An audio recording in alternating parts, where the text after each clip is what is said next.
நமஸ்காரம். நிறைய பேர் இன்னைக்கு புதுசா ஜாயின் பண்ணியிருக்கீங்க. உங்க எல்லாருக்கும் ஒரு மகிழ்ச்சியான விஷயம். நீங்க பகவத்கீதை அப்படிங்கிற உயர்ந்த சாஸ்திரத்தை கேட்டிருக்கீங்க. அந்த பகவத்கீதைய கேட்ட அந்த பகவத்கீதைய பேசின கிருஷ்ணர் வேற ஒரு கீதையை கேட்டுட்டு இருக்கார். அதான் நம்ம என்ன சொல்றோம்னா விஷ்ணு சஹஸ்ரநாமம் அப்படின்னு சொல்றோம். சோ மகாபாரதத்துல நமக்கு 5 முக்கியமான விஷயங்கள் சொல்லப்படுது. மகாபாரதம் அப்படிங்கிறது பஞ்சமோ வேதா, 5வது வேதம் அப்படின்னு சொல்லப்படுது. யாரெல்லாம் 4 வேதங்களை படிக்க முடியலையோ, யாரெல்லாம் 4 வேதங்களை கத்துக்கிறது கஷ்டமா ஃபீல் பண்றாங்களோ அவங்களுக்கு வியாசர் என்ன பண்ணிருக்காரு அப்படின்னா மகாபாரதம் அப்படிங்கிற ஒரு கிரந்தத்தை கொடுத்திருக்காரு. கதை வடிவில் இருக்கு, வேற ஒண்ணும் கிடையாது. மனுஷங்களுக்கு ஆத்மா, பரமாத்மா, பாபம், புண்ணியம், ஸ்வர்க்கம், நரகம், கர்மா, இல்லையா, பிரகிருதி இதெல்லாம் சொன்னோம்னா ரொம்ப குழம்பிடுவாங்களாம். ரொம்ப சீக்கிரம் போயிடுவாங்க, அவங்களுக்கு போர் அடிச்சு போயிடுமா.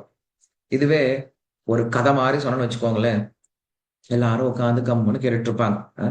அப்படி வியாசர் என்ன பண்ணாரு அப்படின்னா நமக்கு புரியறதுக்காக சாஸ்திரத்தை என்ன பண்ணாரு, கதை மாதிரி சொல்லி கொடுத்தாரு. அதான் நம்ம என்ன சொல்றோம், மகாபாரதம் சொல்லி சொல்றோம். மகாபாரதம் ரொம்ப பெருசு, 1,50,000 ஸ்லோகம் இருக்கு. பகவத்கீதையில வெறும் 700 ஸ்லோகம் தான் இருக்கு, இல்லையா? சோ 700 ஸ்லோகமே நமக்கு கஷ்டமா இருக்கு. மகாபாரதம்ன்ற அந்த பெரிய கிரந்தத்தை எப்படி படிக்கிறது, 1,50,000 ஸ்லோகம் எப்படி படிக்கிறது அப்படின்னு கேள்வி கேட்கும் பொழுது அதற்கும் என்ன பண்ணிருக்காங்க, ஒரு வழி கொடுத்திருக்காங்க. இந்த 1,50,000 ஸ்லோகத்தை படிக்க வேண்டாம், 5 முக்கியமான விஷயத்த புரிஞ்சுக்கிட்டீங்கன்னா போதும், மகாபாரத்தை நீங்க புரிஞ்சுக்கிட்டது சமம் அப்படின்னு சொல்றாரு. அந்த 5 முக்கியமான விஷயங்கள் என்னது அப்படின்னு கேட்கும்போது முதல்ல வர்றது பகவத்கீதை. நீங்க நிறைய பேர் இன்னைக்கு வந்திருக்கவங்கள பகவத்கீதை கிளாஸ் அட்டன் பண்ணியிருக்கீங்க. 18 நாள் கோர்ஸ் அட்டன் பண்ணியிருக்கோம். அதுக்கப்புறம் வர்றது விஷ்ணு சஹஸ்ரநாமம், ரொம்ப முக்கியமான கிரந்தம் விஷ்ணு சஹஸ்ரநாமம் புரிஞ்சுக்கிறது அப்படிங்கிறது. அடுத்து வர்றது விதுர நீதி அப்படிங்கிறது ரொம்ப முக்கியமானது இன்னொன்னு. அதுக்கப்புறம் வருது நமக்கு யக்ஷ பிரஷ்னம் அப்படின்னு ஒண்ணு வருது. அதன் பிறகு வருது சனக சஜாத்தியம் அப்படின்ற இந்த 5 கிரந்தங்களை புரிஞ்சுக்கிட்டோம் அப்படின்னா மகாபாரதத்துடைய சாரத்தை புரிஞ்சுக்கலாம் அப்படின்னு சொல்றாங்க.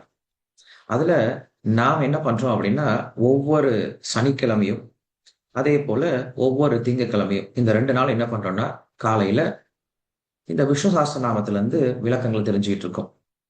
தமிழ்நாட்டுல, இந்தியாவுல, உலகத்துல விஷ்ணு சஹஸ்ரநாமம் அப்படிங்கிற ரொம்ப பிரசித்தமானது. எங்கெல்லாம் நம்முடைய இந்திய மக்கள் இருக்காங்களோ அவங்க எல்லாருக்கும் விஷ்ணு சஹஸ்ரநாமம் அப்படிங்கிறது நம்ம பிறப்பிலே இருந்துட்டு இருக்கு. நிறைய பேர் இங்க இருக்கவங்கல்ல விஷ்ணு சஹஸ்ரநாமம் சொல்லிட்டு தான் சாப்பிடுறவங்க நிறைய பேர் இருக்காங்க. உங்களுக்கு நிறைய பேர் தெரியும். குறைஞ்சபட்சம் உங்க அப்பா அம்மாவை நீங்க பார்த்திருக்கலாம், நம்ம பாட்டியை பார்த்திருக்கலாம். அவங்க என்ன பண்ணுவாங்க, கண்டிப்பா விஷ்ணு சஹஸ்ரநாமம் சொல்லுவாங்க. இல்லைன்னா நம்ம வீட்டுல என்ன பண்ணுவாங்க, கண்டிப்பா விஷ்ணு சஹஸ்ரநாமம் அப்படிங்கிறத போடுவாங்க. திருப்பதியில பாத்தீங்க அப்படின்னா சுப்பிரபாதம், அதுக்கப்புறம் விஷ்ணு சஹஸ்ரநாமம் கண்டிப்பா பகவான் கேட்பார். எல்லா பெருமாள் கோயில்கள் இருக்கும். அந்த விஷ்ணு சஹஸ்ரநாமத்துடைய பெருமை என்னது, இந்த விஷ்ணு சஹஸ்ரநாமத்தை யார் பேசினார், எதற்காக பேசப்பட்டிருக்கு, அதை நம்ம எதற்காக புரிஞ்சுக்கணும், இதெல்லாம் நம்ம என்ன பண்ணிருக்கோம், இங்க பேசியிருக்கோம். சோ அதுல நம்ம என்ன பண்றோம்னா வெறும் சஹஸ்ரநாமத்தை மட்டும் சொல்லி கொடுக்காம, வெறும் நாமத்தை மட்டும் சொல்லி கொடுக்காம, அந்த நாமத்தினுடைய குணங்கள், அந்த நாமத்தினுடைய அர்த்தங்கள் என்னன்னு சொல்லி கொடுக்குறோம். அதுதான் ரொம்ப முக்கியம். பகவானுடைய பெயரை தெரிஞ்சுக்கிறது முக்கியம், அதனுடைய அர்த்தத்தை தெரிஞ்சுக்கிறது இன்னும் முக்கியம். இப்ப இங்க வெங்கட ரமணன் அப்படின்னு ஒருத்தர் ஜாயின் பண்ணியிருக்காரு, இல்லையா? சோ பகவானுக்கு பேரு வெங்கடேஷா அப்படின்னு பேர் இருக்கு. வெங்கடேஷன்னா என்னது அப்படின்னு ஒரு அர்த்தம், ஒரு ஒரு கேள்வி. வைகுண்டானாம் ஈஷா வெங்கடேஷா, வைகுண்டத்தினுடைய அதிபதியா இருக்கனால அவனுக்கு பேரு வெங்கடேஷன் அப்படின்னு பேரு. ஒரு அழகான பேரா இருக்கு, வைகுண்டத்தினுடைய அதிபதி.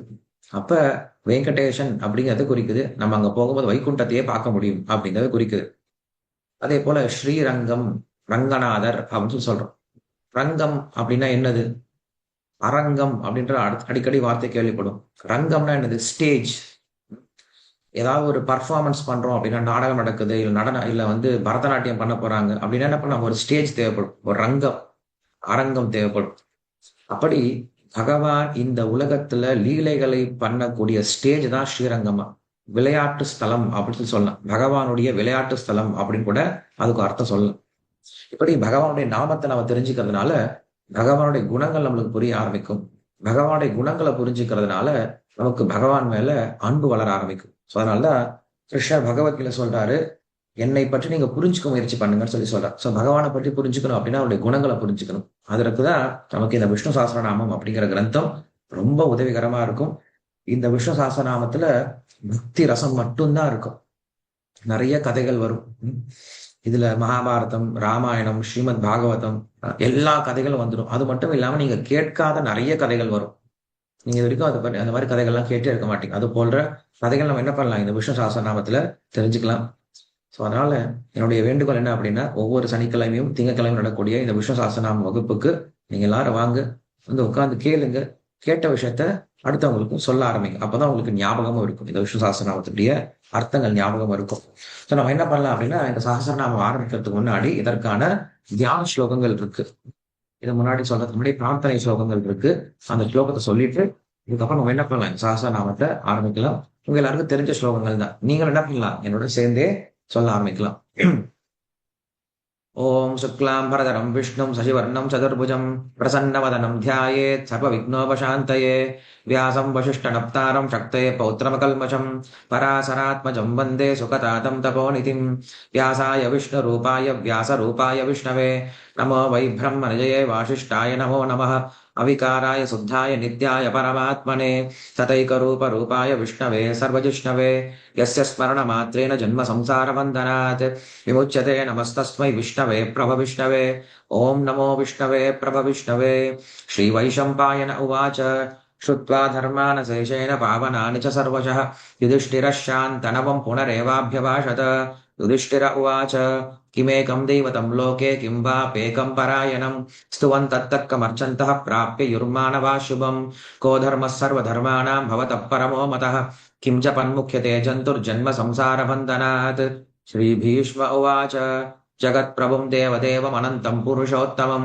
स्तुवन्नाम सहस्रेण पुरुषः सततोत्थितः तमेव चार्चयन् नित्यं भक्त्या पुरुषमव्ययं ध्यायन् स्तुवं नमस्यं च यजमानस्तमेव च अनादिनिधनं विष्णुं सर्वलोकमहेश्वरं लोकाध्यक्षं स्तुवन्नित्यं सर्वदुःखादिको भवेत् ब्रह्मज्ञं सर्वधर्मज्ञं लोकानां कीर्तिवर्धनं लोकनाथं महद्भूतं सर्वभूतभवोद्भवम् एष मे सर्वधर्माणां धर्मोऽधिगतमो मतः यद्भक्त्या पुण्डरीकाक्षं स्तवैरक्षेन्नरः सदा परमं यो महत्तेजः परमं यो महत्तपः परमं यो महद्ब्रह्म परमं यः परायणं पवित्राणां पवित्रं यो मङ्गलानां च मङ्गलं दैवतं देवतानां च भूतानां ह्यः पिता कुतः सर्वाणि भूतानि भवन्त्यादियुगागमे यस्मिन् च प्रलयं यान्ति पुनरेव युगक्षये तस्य लोकप्रधानस्य जगन्नाथस्य भूपते विष्णोर्नाम सहस्रं मे शृणु पापभयापहम् यानि नामानि गौणानि विख्यातानि महात्मनः ऋषिभिः परिगीतानि तानि वक्ष्यामि भूतये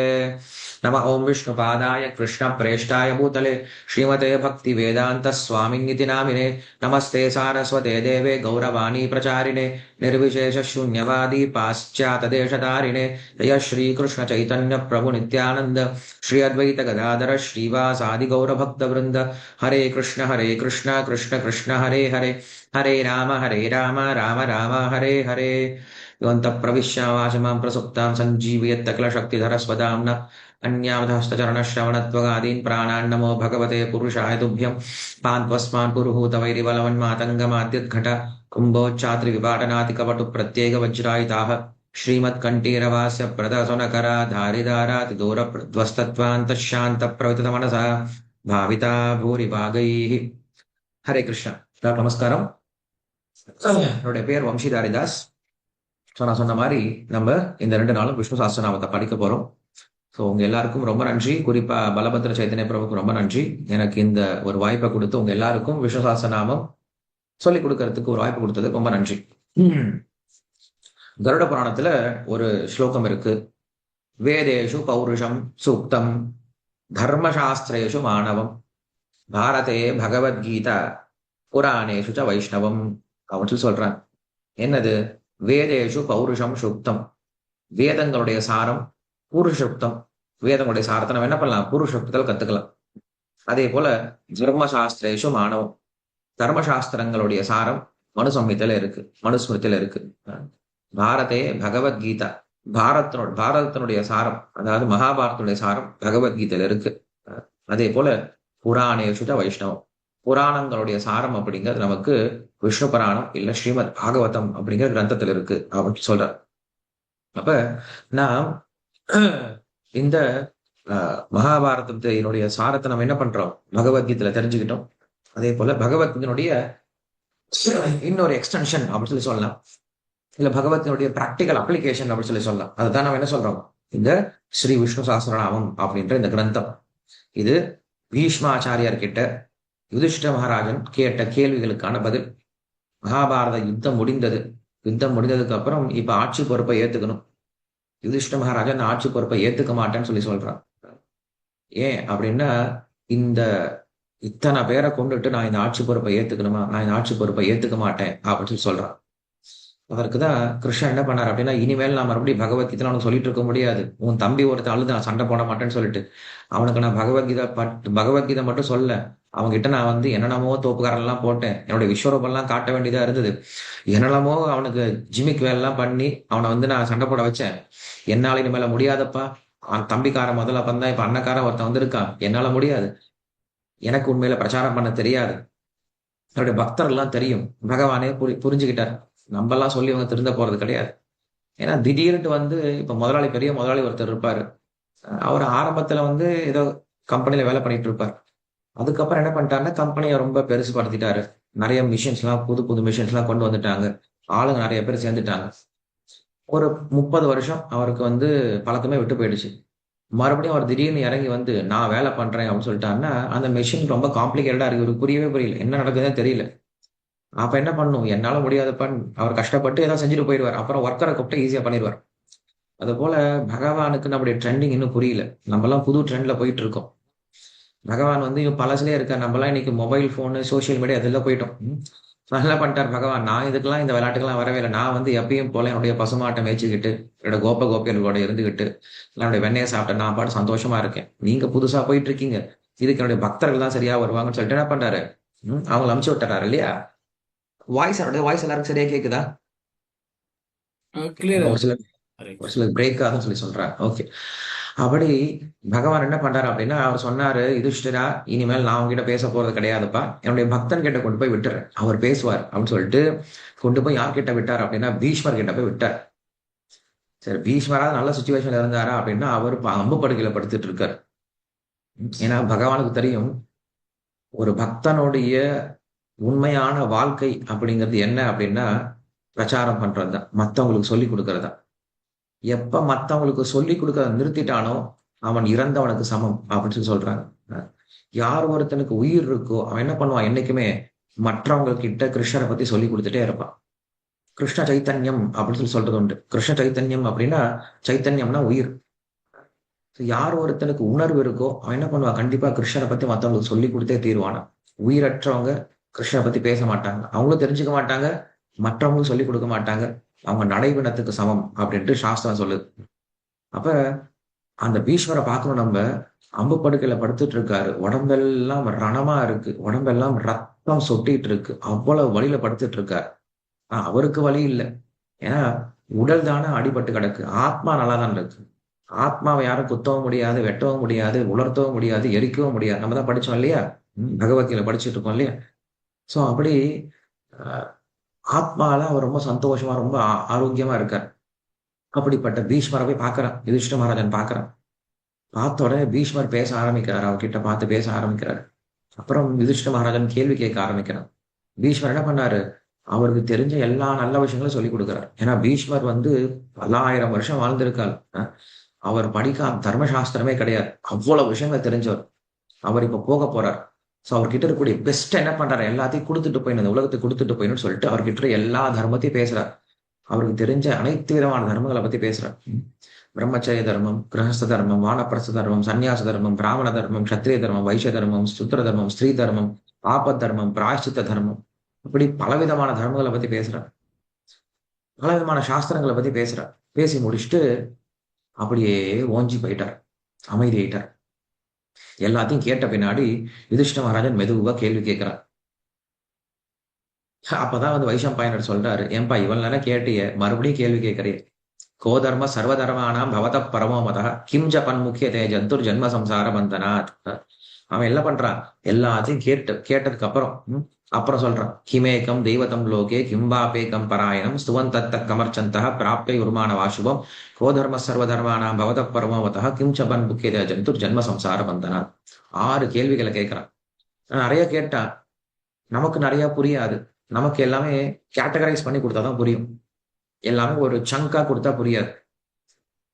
அதை என்ன பண்றாரு, நமக்கு புரியிற மாதிரி 6 கேள்விகளை பிரிச்சு கொடுத்துட்டாரு. இந்த 6 கேள்விகளை புரிஞ்சுக்கிட்டீங்கன்னா நீங்க வேதத்தை ஃபுல்லா புரிஞ்சுக்கிட்டது மாதிரி, எல்லா தர்மத்தையும் புரிஞ்சுக்கிட்டது மாதிரி, இந்த 6 கேள்விக்கு மட்டும் பதில் சொல்லுங்க அப்படின்ட்டு என்ன பண்றான், கேள்வி கேட்கிறான். அந்த 6 கேள்விக்கு சொன்ன பதில் தான் நம்ம என்ன சொல்றோம், இந்த விஷ்ணு சஹஸ்ரநாமம் அப்படிங்கிற கிரந்தம். ரொம்ப அற்புதமான, ரொம்ப உயர்ந்த அர்த்தங்களை கொண்ட கிரந்தம் இது. நீங்க இப்ப அடுத்த ஸ்டேஜ்க்கு வந்திருக்கீங்க. பகவத்கீதை ஸ்டேஜ் முடிஞ்சிருச்சு. இப்ப நம்ம விஷ்ணு சஹஸ்ரநாமம் அப்படின்னு அடுத்த ஸ்டேஜ் வந்திருக்கோம். ஸோ இதுல நம்ம ஒவ்வொரு வாரமும் நிறைய அர்த்தங்களை பார்த்திருக்கோம். இது வரைக்கும் நம்ம போன வாரத்துல நம்ம பார்த்த அர்த்தங்கள் அப்படிங்கிறது 128வது நாமம் வரைக்கும் பார்த்திருக்கோம். ஜனார்தனஹ அப்படின்னு நாமத்து வரைக்கும் பார்த்திருக்கோம். ஸோ இன்னைக்கு நாம் பார்க்க வேண்டிய நாமம் 129வது நாமம் வேதஹ அப்படிங்கிற நாமம். ரொம்ப அழகான நாமம், ரொம்ப அழகான அர்த்தங்களை கொண்ட நாமம், ரொம்ப அழகான கதை இருக்கு. கவனமா கேளுங்க. சோ பகவானுக்கு பேரு வேதஹா பேர் கொடுத்திருக்காரு. பகவானே வேதஸ்வரூபம் அப்படின்னு அர்த்தம். வேதஸ்வரூபன் பகவான், இது ஒரு அர்த்தத்தை சொல்றார். வேதம் அப்படின்னா என்னது, வித் வேதே, ஞானம் அப்படிங்கிறது நம்ம என்ன சொல்றோம், வேதம் சொல்லி சொல்றோம். எந்த விஷயத்த நாம் தெரிந்து கொள்ள வேண்டுமோ அது வேதம், இல்லைன்னா ஞானத்தை வேதம் சொல்லி சொல்றோம். சரி, ஞானம்னா என்னது, ஞானம் அப்படின்னா 3 விஷயங்களை புரிந்து கொள்வது ஞானம். 3 விஷயங்கள் தான் ஞானம். என்னது, சித்து, அச்சித்து, ஈஸ்வர. இந்த 3 விஷயங்களை சொல்லி கொடுத்தா அதுதான் ஞானம். போக்தா, போக்யம், பிரேரிதாரம் ச மத்வா, உபனிஷத் சொல்லி கொடுக்குது. இந்த 3 விஷயங்களை தெரிஞ்சுக்கிட்டா அதுக்கு பேர் ஞானம் சொல்லி சொல்றாங்க. நமக்கு இந்த உலகத்துல என்ன சொல்லி கொடுக்குறாங்க, இது 3மே சொல்லி கொடுக்கறது கிடையாது. அப்ப என்னது, அக்ஞானம் தான். இந்த உலகத்துல எதெல்லாம் சொல்லி கொடுக்குறாங்களோ அது அக்ஞானம் தான், அது ஞானமே கிடையாது, அறியாமை தான். அறியாமையே சொல்லி கொடுத்துட்டு இருக்காங்க. அதற்கு நம்ம ரொம்ப கஷ்டப்பட்டு ஃபீஸ் எல்லாம் கட்டி டைம் எல்லாம் செலவு பண்ணி போய் படிச்சுட்டு இருக்கோம். அஞ்ஞானத்தை நம்ம கத்துக்கிறதுக்கு நான் நிறைய டைம் ஸ்பெண்ட் பண்றோம். பட் மனித வாழ்க்கை எதற்காக இருக்கு அப்படின்னா ஞானத்தை பெறுவதற்காக இருக்கு. சோ வேதமே நமக்கு முதல் வார்த்தை எப்படி ஆரம்பிக்குது, வேதத்துடைய முதல் வாக்கியம், வேதாந்த சூத்திரம் பாத்தீங்க அப்படின்னா அதுல முதல் வாக்கியம் என்ன சொல்லி கொடுக்குது, அதாதோ பிரம்ம ஜிக்ஞாசா அப்படின்னு சொல்லி கொடுக்குது. மனித வாழ்க்கை எங்க ஆரம்பிக்குது அப்படின்னா ஞானத்தை நம்ம எப்ப தேட ஆரம்பிக்கிறோமோ இங்கதான் மனித வாழ்க்கை ஆரம்பிக்குது. எப்ப ஞானத்தை நம்ம தேடவே இல்லையோ நாமும் 2 கால் உள்ள மிருகத்துக்கு சமமா மாறி போயிடும். அப்ப நாம் எல்லாரும் ஞானத்தை தேடணும். சரி, ஞானத்தை தேடணும், எங்க தேடணும், ஞானம்னா என்னன்னு முதல்ல தேடணுமே, என்னன்னு தெரியாம எங்க போய் தேடுறது ஞானத்தை. ஞானம் அப்படின்னா 3 விஷயங்கள், நல்லா புரிஞ்சுக்கணும். இந்த 3 விஷயங்கள் எங்க சொல்லி கொடுக்குறாங்களோ அதுதான் ஞானம். எந்த 3 விஷயங்கள், சித்து. சித்து அப்படின்னா இந்த ஜீவாத்மா, நம்ம ஆத்மாவை பற்றிய ஞானம். அச்சித்து, அச்சித்து அப்படின்னா இந்த பிரகிருதி, இந்த உலகம், இந்த உலகத்தை பற்றிய ஞானம். 3வது ஈஸ்வரன், நம்மையும் இந்த உலகத்தையும் படைத்து காத்து இதனை கட்டுப்பாட்டுல வைத்திருந்து மறுபடியும் தனக்குள்ள சேர்த்துக்கிறார் இல்லையா, அந்த ஈஸ்வரன் அப்படி சொல்லக்கூடிய பகவான். இந்த 3 விஷயங்களை புரிந்து கொள்வதே ஞானம். இந்த 3 விஷயங்களையும் உள்ளடக்கியதுதான் வேதம் அப்படின்னு சொல்றோம். சோ இந்த வேதத்தை தந்ததனால அவனுக்கு வேதக அப்படின்னு பேரு. பகவானுக்கே வேதன் அப்படின்னு பேரு. வேதன் அப்படின்னா ஞானத்தை தந்தவன், அந்த ஞான ஸ்வரூபமாவே பகவான் இருக்கான் அப்படிங்கிறது தான் இதனுடைய அர்த்தமா சொல்றார். வேதக அப்படின்னா வேத ஸ்வரூபன் அப்படின்னு ஒரு அர்த்தம் இருக்கு, வேதத்தை தருபவன் அப்படின்ற ஒரு அர்த்தம் இருக்கு. சரி, வேதத்தை பகவான் தரார் அப்படின்னா அந்த வேத ஸ்வரூபனே கிருஷ்ணன் சொல்லி சொல்றோம் இல்லையா, அதற்கு இங்க ஒரு மந்திரத்தை எடுத்து காட்டாரு, நமக்கு உபனிஷத் மந்திரத்தை எடுத்து காட்டாரு. ஸ்ரேயோபிகி விவிதச்சைவ அந்நியபிகி கிருஷ்ண பக்தி இது சபியதே அப்படின்னு சொல்றார். யார் ஒருவன் கிருஷ்ண பக்தி செய்ய ஆரம்பிச்சிட்டானோ அவன் மொத்த வேதத்தையும் படித்தவனாக, எல்லா வேதங்களுடைய அர்த்தத்தையும் புரிந்து கொண்டவனாக கருதப்படுகிறான்னு சொல்லி சொல்றான். சோ வேதத்தினுடைய சாரமா கிருஷ்ணர் இருக்கிறதுனால இந்த கிருஷ்ண பக்தி பண்ண அப்படின்னா அந்த வேதத்தை புரிந்து கொண்டு அந்த வேதத்தை எல்லாத்தையும் படிச்சவனுக்கு சமம் அப்படின்னு சொல்லி சொல்ற. சர்வவேதைஹி சர்வ வித்யாக சர்வசாஸ்திராக யஜ்ஞ சர்வ ஈஜசே கிருஷ்ணஹ அப்படின்னு அடுத்த ஒரு வார்த்தை சொல்றாரு. ஒருவன் கிருஷ்ணருக்கு பக்தி செஞ்சுட்டான் அப்படின்னா எல்லா வேதங்களையும் எல்லா வித்தியைகளையும் எல்லா சாஸ்திரங்களையும் எல்லா யஜ்யத்தையும் செய்ததற்கு சமம் கிருஷ்ண பக்தி பண்ணார். அதனால நம்ம என்ன சொல்றோம், கிருஷ்ண பக்தி பண்ணுங்கன்னு சொல்லி சொல்றோம். கிருஷ்ண பக்தின்ற ஒரு விஷயத்த பண்ணிட்டோம் அப்படின்னா எல்லா வேதத்தையும் படிச்சதுக்கு சமம் அப்படின்னு சொல்லி சொல்றான். அதுக்கப்புறம் வேதம் அப்படிங்கிறது சாஸ்திரம் அப்படின்னு ஒரு வார்த்தையை நம்ம கேள்விப்படுறோம். வேதத்துக்கு இன்னொரு வார்த்தை சாஸ்திரம் அப்படின்னு சொல்றோம். சாஸ்திரம் அப்படின்னா என்னது? சாசனாது இது சாஸ்திரா அப்படிங்கிறது உற்பத்தி. சாசனம் அப்படிங்கிற வார்த்தை. சாசனம்னா என்னது? அஸ்திர சஸ்திரங்கள் அப்படின்னு நம்ம கேள்விப்படுவோம் அடிக்கடி. போர்ல அஷ்ட சஸ்திரங்கள், அஸ்த சஸ்திரங்கள் அப்படின்னு சொல்லுவோம். அஸ்திரம்னா நமக்கு தெரியும். அஸ்திரம்னா என்னது? பிரம்மாஸ்திரம் இருக்கு, வாயவியாஸ்திரம் இருக்கு, இந்த மாதிரி பல அஸ்திரங்கள் இருக்கு. அக்னி அஸ்திரம் இருக்கு, இந்திராஸ்திரம் இருக்கு, கருடாஸ்திரம் இருக்கு, நாகாஸ்திரம் இருக்கு. அதெல்லாம் அஸ்திரங்கள் சொல்லுவோம். அஸ்திரங்கள்லாம் வெப்பன். அஸ்திரங்கள் புரியுது. இந்த சஸ்திரம்னா என்னது? சஸ்திரம் அப்படின்ற வார்த்தை அடிக்கடி கேள்விப்படும். அஸ்திர சஸ்திரங்கள், அஸ்திர சஸ்திரங்கள் சொல்லுவோம். அப்ப சஸ்திரம்னா என்னது அப்படின்னா இது சாஸ்திரம் அப்படின்ற வார்த்தையில இருந்து வருது. அஸ்திரம்னா வெப்பன், தண்டிக்கிறது. சஸ்திரம் அப்படின்னாலும் வெப்பன் தான். குச்சி, ஒரு வாத்தியார் கையில குச்சி இருக்கும். அது உண்மையில பாக்குறதுக்கு ஆயுதம் மாதிரி இருக்கும். அது ஆயுதம் கிடையாது. அது நம்மள ஒழுங்குபடுத்துறது, சீர்படுத்துறது. அந்த குச்சியை பார்த்தா பயம் வந்துடும். ஏய், வாத்தியார் கையில குச்சி இருக்குடா, அம்மா நடக்கமா அப்படின்னு ஓடி போயிடுவாங்க இல்லையா? இப்ப அஸ்திரம் அப்படிங்கிறது அடுத்த நிலை, வெப்பன், ஆயுதத்தை உபயோகப்படுத்துறது. ஆயுதத்துக்கு முன்னாடி வர்றது சஸ்திரம், பயம் காட்டக்கூடிய இல்ல விதிமுறைகள் அப்படின்னு சொல்லலாம். சோ அப்படி சாஸ்திரம் அப்படிங்கிற வார்த்தைக்கு அர்த்தம் என்ன சொல்றாங்க அப்படின்னா சாசனாது இது சாஸ்திரா. எது நம்மை ஆட்சி செய்கிறதோ, எது நம்மை சீர்படுத்துகிறதோ, எது நம்மை மேம்படுத்துகிறதோ அதுக்கு பேரு சாஸ்திரம் அப்படின்னு சொல்றாங்க. இந்த உலகமே சாஸ்திரத்தினதான் இயங்கிட்டு இருக்கு. நாம் எல்லாரும் சாஸ்திரத்தை பின்பற்ற வேண்டியவர்கள். மனிதனா பிறந்த ஒவ்வொருத்தரும் என்ன பண்றாங்க? சாஸ்திரத்தை கண்டிப்பா பின்பற்றுகிறார்கள். அந்த சாஸ்திரத்தை நம்ம என்ன சொல்றோம்? வேதம் அப்படின்னு சொல்றோம். இதற்குதான் அந்த வேதத்தை கொடுத்ததுனால பகவானுக்கு வேதா அப்படின்னு பேர் கொடுத்திருக்காரு. வேத ஸ்வரூபன், வேதங்களை தருபவன், வேதத்தினுடைய அர்த்தத்தை நமக்கு வழங்குபவன் அப்படின்னு அர்த்தத்தை சொல்றார். சரி, இதற்கு ரொம்ப சுவாரஸ்யமான ஒரு கதை சொல்றாங்க, கவனமா கேளுங்க. திருமங்கை ஆழ்வார் அப்படின்னு ஒரு ஆழ்வார் இருந்தார். அவர் தான் கடைசி ஆழ்வார். அவர் என்ன பண்றாரு அப்படின்னா வடக்குல பத்ரிநாத்ல இருந்து எல்லா விதமான திவ்ய தேசங்களுடைய இருக்கக்கூடிய பெருமாளையும் பார்த்து அவர்களுக்கு மங்களாசாதனம் செய்து அப்படி என்ன பண்றாரு? மறுபடியும் திரும்ப தமிழ்நாட்டுக்குள்ள வந்துட்டு இருக்கும்போது அந்த சீர்காழி அப்படின்ற ஊருக்கு வர, சீர்காழியில் இருக்கக்கூடிய உலகளந்த பெருமாளை பார்க்கறதுக்காக வராராம். வரும் பொழுது அந்த திருமங்கை ஆழ்வாருடைய சிஷ்யர்கள் எல்லாரும் என்ன பண்றாங்க? ஜெயகோஷம் விடுறாங்க. அவரை பல்லக்குல தூக்கிட்டு வராங்க. தூக்கிட்டு வரும்போது ஆலிநாடார் வந்தார், அருள் மாறி வந்தார், அப்புறம் அரடிக்கு முத்து வந்தார், அடையார் சீயாம் வந்தார் அப்படின்னு சொல்லிட்டு பலவிதமான பெயர்களை சொல்லி என்ன பண்றாங்க? மங்கை மன்னர் வந்தார், நாலு கவி பெருமாள் வந்தார் அப்படின்னு சொல்லிட்டு என்ன பண்றாங்க? அவங்க சிஷ்யர்கள்லாம் அவரை புகழ்ந்து பேசிட்டு இருக்காங்க. அப்ப அந்த ஊர்ல சீர்காழியில திருஞான சம்பந்தர் அப்படின்ற ஒரு அவரு சைவர் வாழ்ந்துட்டு இருந்தார். நம்ம எல்லாரும் தெரியும் திருஞான சம்பந்தர் அப்படிங்கிறவரு பார்வதினால ஞானப்பால் ஊட்டப்பட்டவர் அப்படிங்கிறது தெரியும் நமக்கு. 63 நாயன்மார்கள் ஒரு முக்கியமான நாயன்மாராக கருதப்படக்கூடியவர் இந்த ஞான சம்பந்தர். அந்த ஞான சம்பந்தருடைய சிஷ்யர்கள் அங்க இருக்காங்க.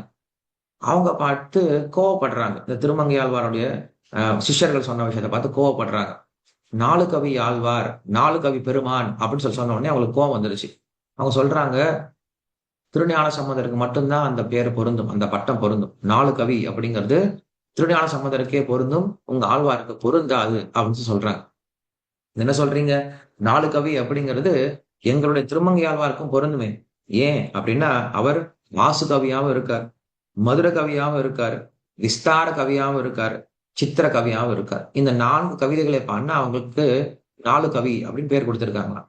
அதுல ஆசு கவி ரொம்ப வேகமா பாடக்கூடியவங்க, மதுர கவி ரொம்ப மதுரமா பாடக்கூடியவங்க, விஸ்தார கவி ரொம்ப விஸ்தாரம் விளக்கமா பாடக்கூடியவங்க, இதே போல சித்திர கவி சித்திரம் போல பாடக்கூடியவர்கள், ஒரு ஒரு ஒரு ஓவியத்தை போல பாடக்கூடியவர்கள். இப்படி 4 விதமான கவிதைகளை பண்ண அவங்களுக்கு பேரு 4 கவி அப்படின்னு பேரு. அப்ப திருமங்கையாளருடைய சிஷ்யர்கள் எல்லாம் சொல்றாங்க, எங்களுடைய ஆழ்வார் இந்த மாதிரி 4 விதமான கவிதைகளை பாடுவாரு, 4 கவின்னு சொன்னா என்ன பிரச்சனை அப்படின்னு சொல்றாங்க. அது ஞான சம்பந்தோட சிஷ்யர்கள் எல்லாம் சொல்றாங்க இல்லைன்னு சொல்றாங்க. அப்ப இவங்க 2 பேருக்கு சண்டை. சரி, நான் என்ன பண்றேன்? எங்க குருவை கூட்டிட்டு வரேன், நீ உங்க குரு கூட்டிட்டு வா, 2 பேரும் போட்டி வச்சுக்கலாம், குருக்குள்ள போட்டி வச்சுக்கலாம் அப்படின்னு சொல்லி கூப்பிட்டு வராங்க.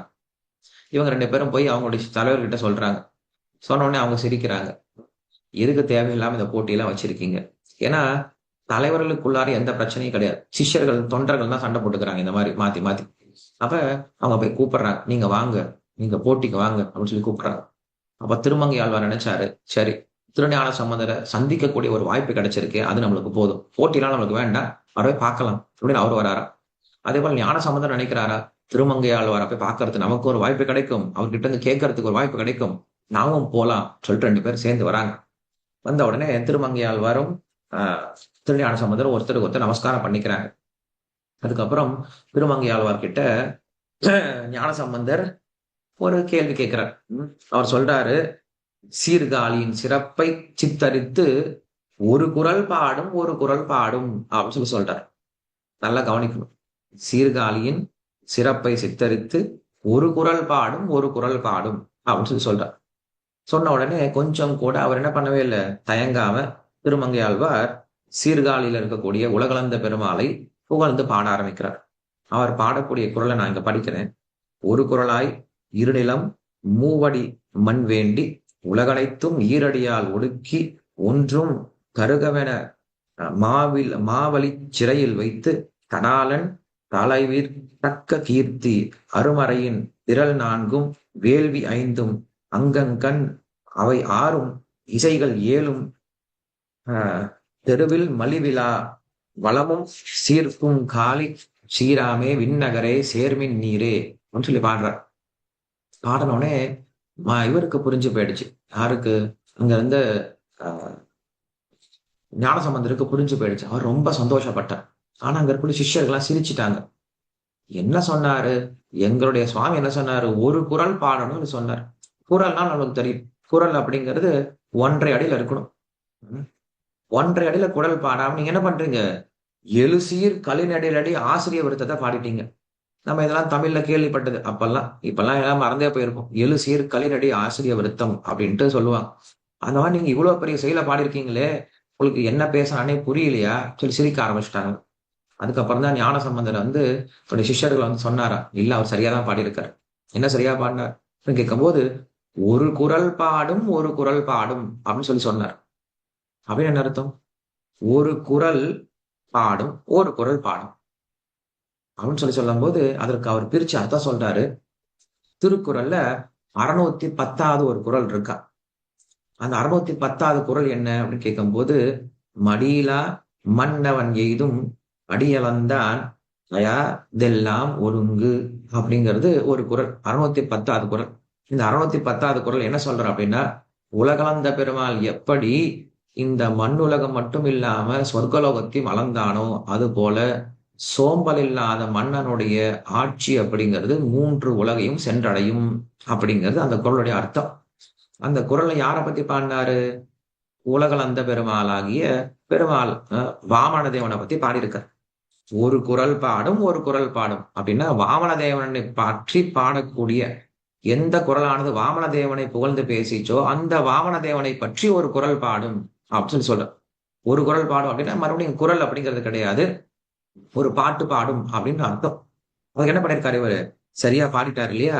பாட்ட உடனே ரொம்ப சந்தோஷப்பட்டாரா ஞானசம்பந்தர். ரொம்ப சந்தோஷப்பட்டார்.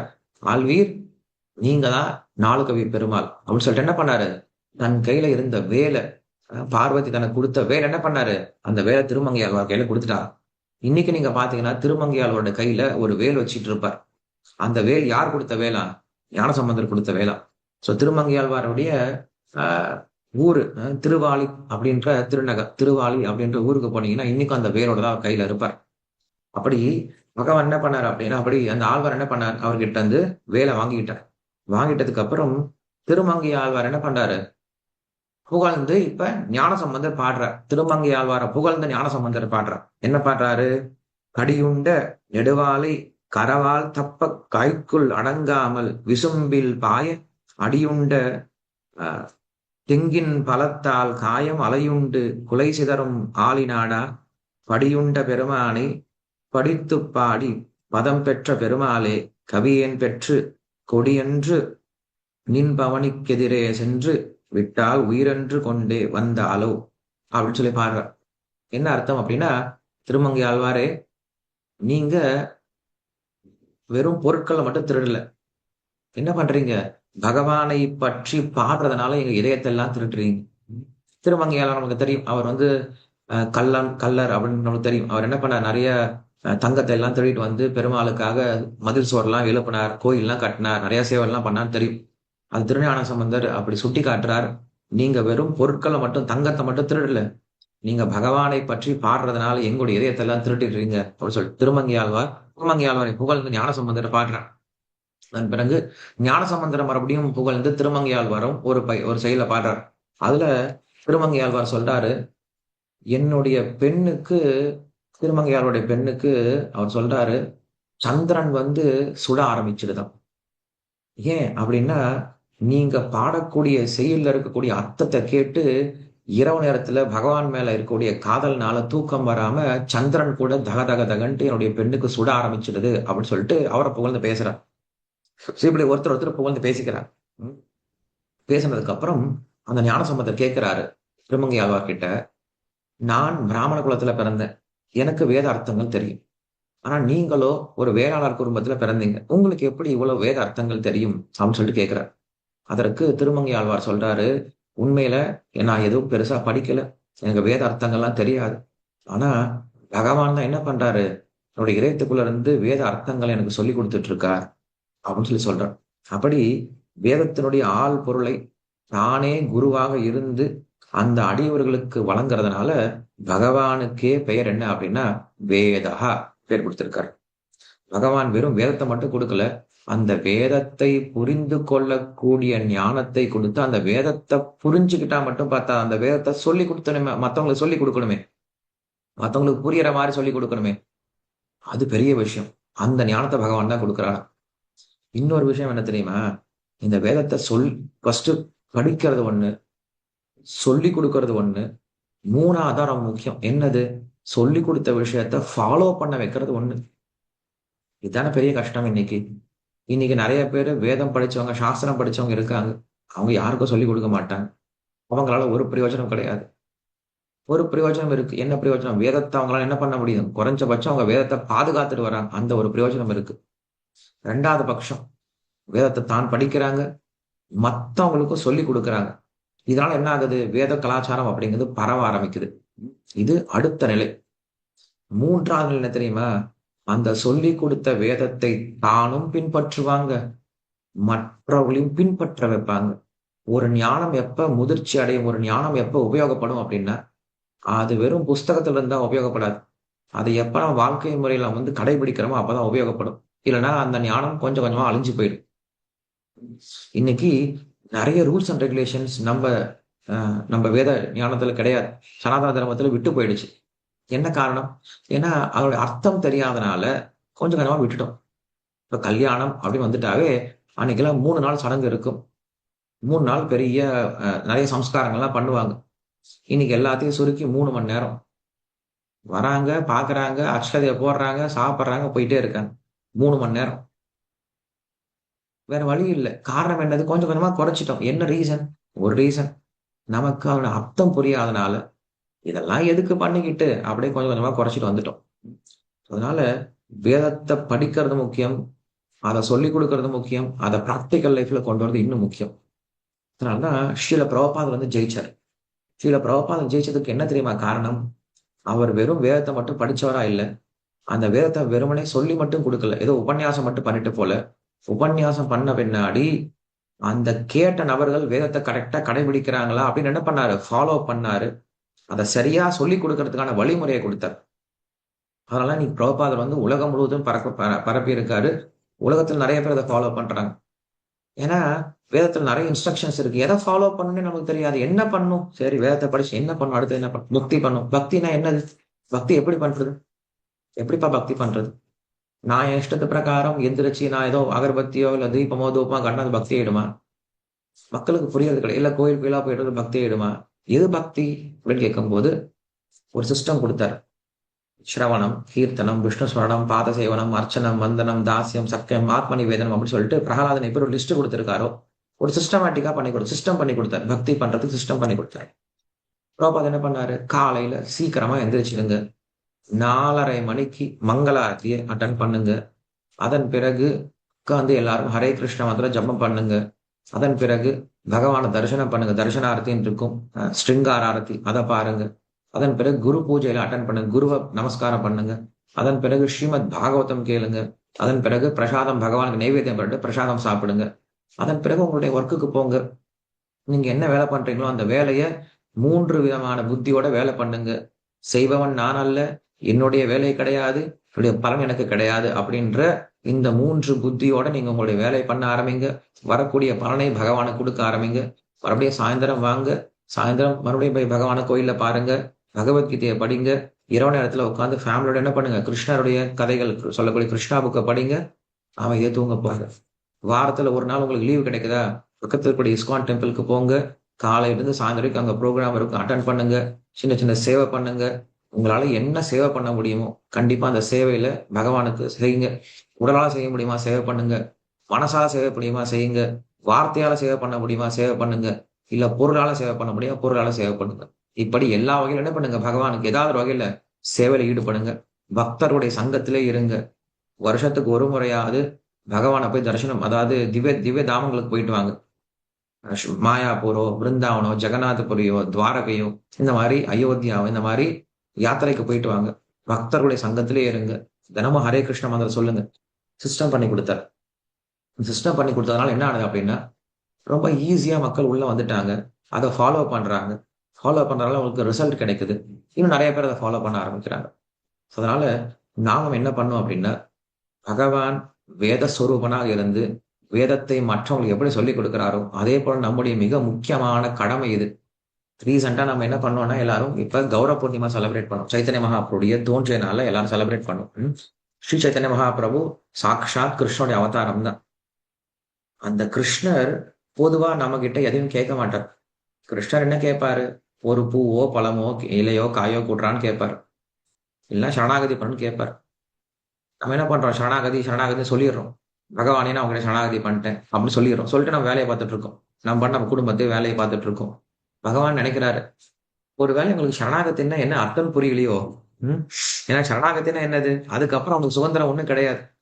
தலைவர் என்ன சொல்றா, அதை பிறகு கேட்டுட்டு இருக்கேன் சரணாகதி. நான் உங்ககிட்ட ஃபுல் சரண்டர் அப்படின்னா, எனக்கு இது மேல ஒண்ணும் தெரியாதப்பா. நீங்க என்ன சொல்றீங்க அதை நான் கேட்கிறேன். அதான் சரணாகதி. ஆனா நீங்க நிறைய பேர் என்ன பண்றோம்? நான் சரணாகதி பண்ணிட்டேன்னு சொல்லிட்டு, அதுக்கப்புறம் நம்ம எங்க வீட்டுக்கு போய் நான் வேலையை பண்ணிட்டு இருக்கோம். நம்ம வேலையை பார்த்துட்டு இருக்கோம். நம்ம பகவான் அப்பப்ப சீசனல் டைம் மாதிரி என்ன பண்றோம்? அப்பப்ப நம்ம நினைச்சுக்கிறோம். இப்ப பகவான் பார்த்தாரு, ஒருவேளை இவங்களுக்கு சரணாகத்தியான நம்ம அதை எக்ஸ்பிளைன் பண்ணுமோ என்னமோ தெரியலையே. அதை பிராக்டிக்கலா நம்ம என்ன பண்ண இவங்களுக்கு சொல்லிக் கொடுக்கணுமே. இப்ப என்ன பண்ணாரு அவரு? நமக்கு ஒரு பக்தனோட ரூபத்துல வந்து நமக்கு அவர் செஞ்சு காட்டினார். சரணாகதினா என்னது? ஒரு பக்தன் எப்படி இருக்கணும் அப்படிங்கிற விஷயத்த சைத்தன்ய மகாபுரு தன்னுடைய வாழ்க்கையில இருந்து காட்டினார். அவரு 2 இன்ஸ்ட்ரக்ஷன் கொடுத்தார். 2 இன்ஸ்ட்ரக்ஷன் கொடுத்தார். இந்த 2 இன்ஸ்ட்ரக்ஷனை ஃபாலோ பண்ணுங்கன்னு சொல்லி சொன்னார். மொத்த சைத்தன்ய மகாபுருடைய வாழ்க்கையை நீங்க எடுத்து பார்த்தீங்கன்னா, அதுல இந்த 2 இன்ஸ்ட்ரக்ஷன் ரொம்ப முக்கியமானது. இதை ஃபாலோ பண்ணா போதும். என்ன சொல்றாரு அவரு? பாரத பூமி தேகோயிலே மனுஷ ஜென்ம ஜாய் ஜென்ம சார்த்தக கரி கரோ பரோபகார். 2 விஷயம். யார் ஒருவன் பாரதத்துல பிறந்திருக்கானோ, இந்தியா அப்படின்னு சொல்லக்கூடிய இந்த பாரதத்துல பிறந்திருக்கானோ, ரொம்ப உயர்ந்த பிறப்பு இது. இந்த பாரதத்துல பிறந்தவங்களுக்கு 2 கடமை இருக்குன்னு சொல்லி சொல்றார். என்ன கடமை? 1, ஜென்ம சார்த்தக கரி. முதல்ல உங்களுடைய வாழ்க்கையை நீங்க பூர்ணத்துவமாக்கிக்கோங்க. உங்களுடைய வாழ்க்கையை நீங்க கிருஷ்ண பக்தியில இருந்து சீர்படுத்திக்கோங்க. கிருஷ்ண பக்தியை சரியா பிராக்டிஸ் பண்ண ஆரம்பிச்சிருங்க. முதல் விஷயம். இதனால பர்ஃபெக்ஷன் அடைஞ்சிருங்க. ஜென்ம சார்த்தக கரி. அதுக்கப்புறம் சொல்றார், கரோ பரோபகார். மற்றவங்களுக்கு இதை சொல்லிக் கொடுங்க. மற்றவங்களுக்கு ஹெல்ப் பண்ணுங்க. முதல்ல உங்க வாழ்க்கையை நீங்க சரிப்படுத்திக்கோங்க கிருஷ்ண பக்தியினால. அதன் பிறகு மற்றவங்களுக்கு இந்த கிருஷ்ண பக்தியை சொல்லிக் கொடுங்க. இது 2 இன்ஸ்ட்ரக்ஷன் தான் இந்தியாவில பிறந்த எல்லாருக்கும். இந்தியாவில பிறந்த ஒவ்வொருத்தருடைய இந்தியனுடைய கடமை இது. கிருஷ்ணர் சொல்லக்கூடியது என்னது? முதல்ல உங்க வாழ்க்கையை நீங்க ஆன்மீகமா மாத்திக்கோங்க. மத்தவங்களுக்கு சொல்லிக் கொடுங்க. இது 2 ட்ராக் மாதிரி. நான் என்னுடைய வாழ்க்கையை முதல்ல ஆன்மீகமா மாத்திக்கிறேன். அதுக்கப்புறம் மத்தவங்களுக்கு சொல்லிக் கொடுக்குறேன், நடக்கவே நடக்காது. எப்படி செய்ய முடியும் அப்படின்னா, நீங்க எப்ப மற்றவங்களுக்கு ஆன்மீக விஷயங்களை சொல்லிக் கொடுக்க ஆரம்பிக்கிறீங்களோ, அப்ப நீங்களும் ஆன்மீகத்துல முன்னேற ஆரம்பிப்பீங்க. இது சைட் பை சைட் நடந்துட்டே இருக்கும். இல்லைன்னா, நான் ஆன்மீகத்தை பத்தி மத்தவங்களுக்கு சொல்லிக் கொடுக்கறதுக்கு முன்னாடி, முதல்ல நான் ஆன்மீகமா மாறிடுறேன். அப்புறம் நான் சொல்லிக் கொடுக்குறேன் அப்படின்னா, நம்ம அந்த மாதிரி மாறவே முடியாது. நாம் எந்த அளவுக்கு மற்றவங்களுக்கு ஆன்மீக விஷயங்களை சொல்லிக் கொடுக்க ஆரம்பிக்கிறோமோ, அந்த அளவுக்கு நம்ம ஆன்மீகத்துல முன்னேறிட்டு இருப்போம். ஸோ அதனாலதான் நமக்கு இந்த கிருஷ்ண பக்தி இயக்கத்துல என்னைக்குமே நீங்க ஆன்மீகத்துல முன்னேறணும் அப்படின்னா, நீங்க பகவத்கீதைய புரிஞ்சுக்கணும் அப்படின்னா, நீங்க மத்தவங்களுக்கு பகவத்கீதைய சொல்லிக் குடுக்க ஆரம்பிங்க. நீங்க புரிஞ்சுப்பீங்க. நீங்க எத செய்யணும்னு நினைக்கிறீங்களோ, அத மத்தவங்களுக்கு நீங்க செய்ய ஆரம்பிங்க. குடுக்க ஆரம்பிங்க. அது உங்களுக்கு வளர ஆரம்பிக்கும். அப்படின்றது தான் நம்முடைய சித்தாந்தமா இருக்கு. ஸோ இந்த பகவத்கீதை வகுப்புக்கு வந்தவங்க எல்லாருக்கும் ரொம்ப நன்றி. இந்த விஷ்ணு சஹஸ்ரநாமம் வகுப்புக்கு வந்தவங்க எல்லாருக்கும் நன்றி தான். ஆக்சுவலா நம்ம ஒரு நாளைக்கு 3 நாமங்கள பார்ப்போம். ஒவ்வொரு வகுப்புலயும். இன்னைக்கு ஃபர்ஸ்ட் கிளாஸ் அப்படிங்கிறதுனால இன்ட்ரோடக்ஷன்லயும் போயிடுச்சு. அதே போல நானும் உங்கள பத்தி நான் தெரிஞ்சுக்கணும். உங்ககிட்ட நான் என்ன சொல்ல வரேன் அப்படிங்கிற விஷயத்த சொல்லணுன்றதுக்காக கொஞ்சம் டைம் எடுத்து என்ன பண்ணேன், உங்களுக்கு இவ்வளவு நேரம் பேச வேண்டியதா இருந்தது. அடுத்த வகுப்புல இருந்து நம்ம என்ன பண்ணுவோம், ஒவ்வொரு நாளும் 3 நாமங்கள பார்த்துட்டு போவோம். இங்க ஒரு சிலர் மட்டும் தான் வீடியோ ஆன் பண்ணியிருக்கீங்க. மற்றவங்கலாம் சமைச்சிட்டு இருப்பீங்கன்னு நினைக்கிறேன் இல்லையா? சமைக்கும்போது கண்டிப்பா யாராவது பார்த்தாங்கன்னா கண்ணு பட்டும்னு நினைக்கிறீங்களோ என்னமோ தெரியல. பட் வீடியோ ஆன் பண்ணிட்டீங்கன்னா உங்களுக்கு நல்லா இருக்கும். இன்ட்ரெஸ்டிங்கா இருக்கும். கேட்கறதுக்கு கான்சன்ட்ரேஷன் கிடைக்கும். ஏன்னா நான் பேசுறேன் அப்படின்னா நான் உங்கள பார்த்து தான் பேச முடியும். நான் வந்து லேப்டாப்ப பார்த்து பேசிட்டு இருக்க முடியாது. இப்ப நான் பார்த்துட்டு இருக்கேன். இங்க நான் பார்க்கும்போது வைத்தியநாதன் சார், அவர் நான் சொல்றதெல்லாம் தலையாட்டுறாரு. அ அப்ப எனக்கு புரியுது. ஓகே அவர் கேட்டுட்டு இருக்காருன்னு புரியுது. வெங்கட்ரமணன் சார் எங்கேயோ போனாரு, மறுபடியும் வந்து உட்கார்ந்துட்டாரு. விஜயலட்சுமி அந்த அம்மா உட்கார்ந்து ஃபுல்லா கேட்டுட்டு இருக்காங்க.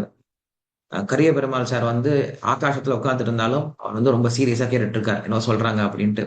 ஹேமாவதி எஸ் அவங்க உட்கார்ந்து நோட்ஸ் எல்லாம் வேற எழுதிட்டு இருக்காங்க. அன்னபூரணி அம்மா அவங்க சிரிச்ச முகத்தோட பார்த்துட்டு இருக்காங்க. உஷா ராணி, கிரிதரன் அவங்களும் பார்த்துட்டு இருக்காங்க. பரணிதரன் அவர் வந்து சுவாமி ரூம்ல உட்கார்ந்து இருக்காருன்னு தெரியல. பட் அவர் என்ன பண்றாரு, பின்னாடி சுவாமியோடைய போட்டோஸ்ல உட்கார்ந்துட்டு இருக்காரு. ஒருத்தரை பார்க்க முடியுது. வில்லூர் போஸ் அவர் கேட்டுட்டு இருக்காரு.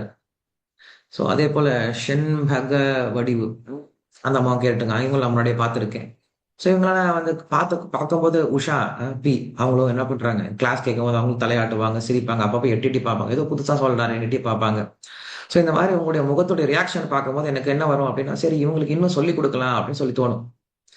நீங்க பாட்டுக்கும் யாரோ வகுப்பு எடுக்கிறாங்க, நம்ம பாட்டு ஆஃப் பண்ணிட்டு நம்ம வேலையை பார்த்துட்டு இருக்கலாம். அப்பப்ப ஏதோ காதுல ஏதோ சொல்றாங்களேன்னு கொஞ்சம் காதுல கேட்டுட்டு இருந்தீங்கன்னா எனக்கும் சொல்றதுக்கு இன்ட்ரெஸ்ட் வராது. இப்ப நீங்க நிறைய பேர் ஆன் பண்ணிருக்கீங்க. புவனா அவங்க சிரிக்கிறாங்க. லட்சுமி நாராயண் அவங்க சிரிக்கிறாங்க. விஜயலட்சுமி மேடம் சிரிக்கிறாங்க. சோ கிருபாமயி சீதாதேவி மாதாஜி திலக்கோட ரொம்ப அழகா உட்காந்து கிளாஸ் கேட்டுட்டு இருக்காங்க. சோ இவங்கெல்லாம் பார்க்கும்போது தருண் ஆதித்யா சின்ன பையன் உட்காந்து கிளாஸ் கேட்டுட்டு இருக்கான். ஸ்கூல் இல்லையா பையனுக்கு? சாட்டர்டே லீவா? மேபி கிளாஸ் கேட்டு போவானா நம்ம தெரியல. கீதாமா அதை கூட நோட்ஸ் எழுதிக்கிட்டாங்க. நம்ம இனிமேல கிளாஸ்ல வீடியோ ஆன் பண்ணணும் அப்படின்னு சொல்லிட்டு அதை கூட அவங்க நோட்ஸ் எழுதிடுறாங்க.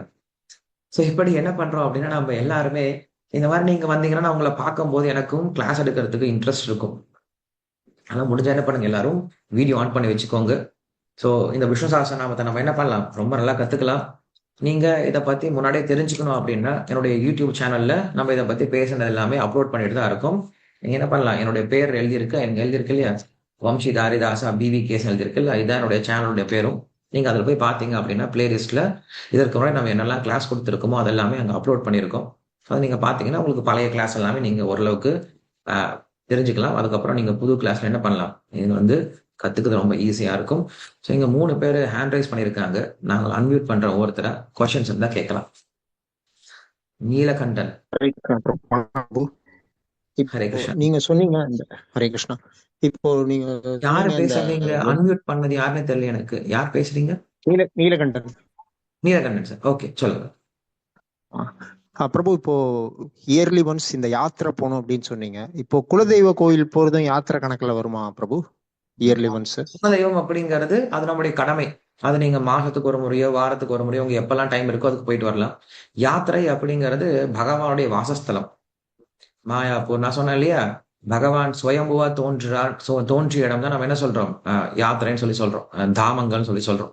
அது எங்க இருக்கு? துவாரகை, பிருந்தாவனம், மாயாப்பூர் இந்த போல உயர்ந்த இடத்துக்கு போயிட்டு வருது. மற்றபடி நம்ம கோயிலுக்கு ரெகுலரா போயிட்டு வருது, அது நம்ம போயிட்டு வரலாம், எப்ப வேணா போயிட்டு வரலாம். அப்போ சாஸ்திரத்துல குலதெய்வ கோயில் போகணுன்றது அவசியம் இல்லை, யாத்திரை போகணுங்கிறது தான் கட்டாயமா பண்ணணும். நான் உங்ககிட்ட அவசியம் இல்லைன்னு சொல்லி சொல்லலாம், அந்த வார்த்தையை நான் யூஸ் பண்ணவே இல்லை. நீங்க போயிட்டு வரலாம், வாரத்துக்கு ஒரு முறை போயிட்டு வரலாம், தினமும் போயிட்டு வரலாம். குலதெய்வம் கோயிலுக்கு போயிட்டு வரலாம். அதை பத்தி யாருமே எதுவும் சொல்லவே இல்லை. அதை நீங்க தினமும் போயிட்டு வர்றது. பட் யாத்திரை அப்படிங்கிறது எதற்காக அப்படின்னா, அங்க பகவான் நிறைய லீலைகளை பண்ணியிருக்கார். நேரடியா அங்க வந்திருக்கார். அவர் நிறைய விஷயங்கள் அங்க செஞ்சிருக்கார், லீலைகளை பண்ணியிருக்கார். அந்த இடம்லாம் போய் பார்க்கணும். குறிப்பா நம்ம எதற்காக யாத்திரை போறோம் அப்படின்னா, அங்க போய் உட்கார்ந்து பகவான் நமக்கு என்ன சொல்லி கொடுத்திருக்கார் அப்படிங்கிற விஷயத்த கேட்கணும். நான் பொதுவா சொல்லுவேன், கோயிலுக்கு போனா உட்காந்துட்டு வரணும், உட்காந்துட்டு வரணும்ன்ட்டு. என்ன உட்காந்துட்டு வரணும்னா என்ன அர்த்தம்? கோயிலுக்கு போய் எங்கே திண்ணை இருந்தா திண்ணையில உட்காந்துட்டு வர்றது கிடையாது. அந்த கோயில்ல போய் அந்த கோயிலுடைய பெருமைகளை போய் கேட்டு வரணும். குலதெய்வம் கோயிலுக்கு போறீங்க. அங்க போய் ஒரு இடத்துல கேட்கறீங்க. மறுபடியும் அடுத்த நாள் போய் அதே இடத்துல அதே கோயிலை பத்தி கேட்க போறீங்க இல்லையா? நமக்கு பல இடத்துக்கு அதான் அதான் நமக்கு நிறைய இடம் இருக்கு போறதுக்கு. நிறைய விஷயங்களை கேட்கறதுக்கு இடம் இருக்கு. ஸோ அப்ப என்ன பண்ணலாம்? நம்ம எல்லா இடத்துக்கும் இந்த மாதிரி நிறைய முக்கியமான ஸ்தலங்களுக்குலாம் போயிட்டு வரும்போது நம்ம இன்னும் நிறைய பகவானை பத்தி நிறைய தெரிஞ்சுக்க முடியும். ஸோ அதனால குலதெய்வம் கோயிலுக்கு போறது முக்கியம். அதே போல யாத்திரைக்கு போறது முக்கியம். இன்னொன்னு நீங்க இப்போ சொன்னீங்க, அந்த 3 விஷயம் வந்து நம்ம கர்மயோகா பண்றச்சே வந்து, அதாவது நான் செய்யறது இல்ல, ரிசல்ட் எந்த இல்ல, இன்னொன்னு வந்து ஏதோ சொன்னீங்க. என்னுடைய கடமை நம்ம கிடையாது, செய்வன் நான் கிடையாது. என்னுடைய இது ரிசல்ட் எனக்கு கிடையாது. ஓகே. ஓகே பிரபு. ஹரே கிருஷ்ணா. ரொம்ப ஹரே நல்லா கிருஷ்ணா. இருந்தது class. Hare Krishna. Thank you. Hare Krishna. Okay. Jega பேர் அப்படிதான் இருக்கு. ஜெகா அப்படின்னு பேர் இருக்கு. ஜெகா ஜெகா ஜெகா. ஹரே ம். கிருஷ்ணா. ஹரே கிருஷ்ணா. உங்களோட யூடியூப் சேனல் நேம் ஒருக்கா சொல்ல முடியுமா? என்னுடைய பேர் இங்க வருது இல்லையா உங்களுக்கு? பேருடைய ஓமா பேர் ஓமா. பாருங்களேன். வம்ஷிதாரி தாசா பிவி கேசன் இருக்கு இல்லையா? ஓகே அதான் என்னோட யூடியூப் சேனல், அதான் என்னோட இன்ஸ்டாகிராம் பேஜும் அதான் இருக்கும். எங்களோட அப்டேட்ஸ் நீங்க அதில் பார்த்துருவோம். ஓகே. தேங்க்யூ. நன்றி நன்றி. ஹரே கிருஷ்ணா. ஓகே. கீதா. நமஸ்காரம் பிரபுஜி. ஹரே கிருஷ்ணா. நமஸ்காரம். பிரபுஜி, நீங்க சொன்னது என்னமோ எழுதணும் பிரபுஜி. ரொம்ப ஸ்பீடா என்னால எழுத முடியல பிரபுஜி. நீங்க சொன்னதெல்லாம் ரொம்ப அருமையா இருந்தது, எங்கனால எழுத முடியல பிரபுஜி.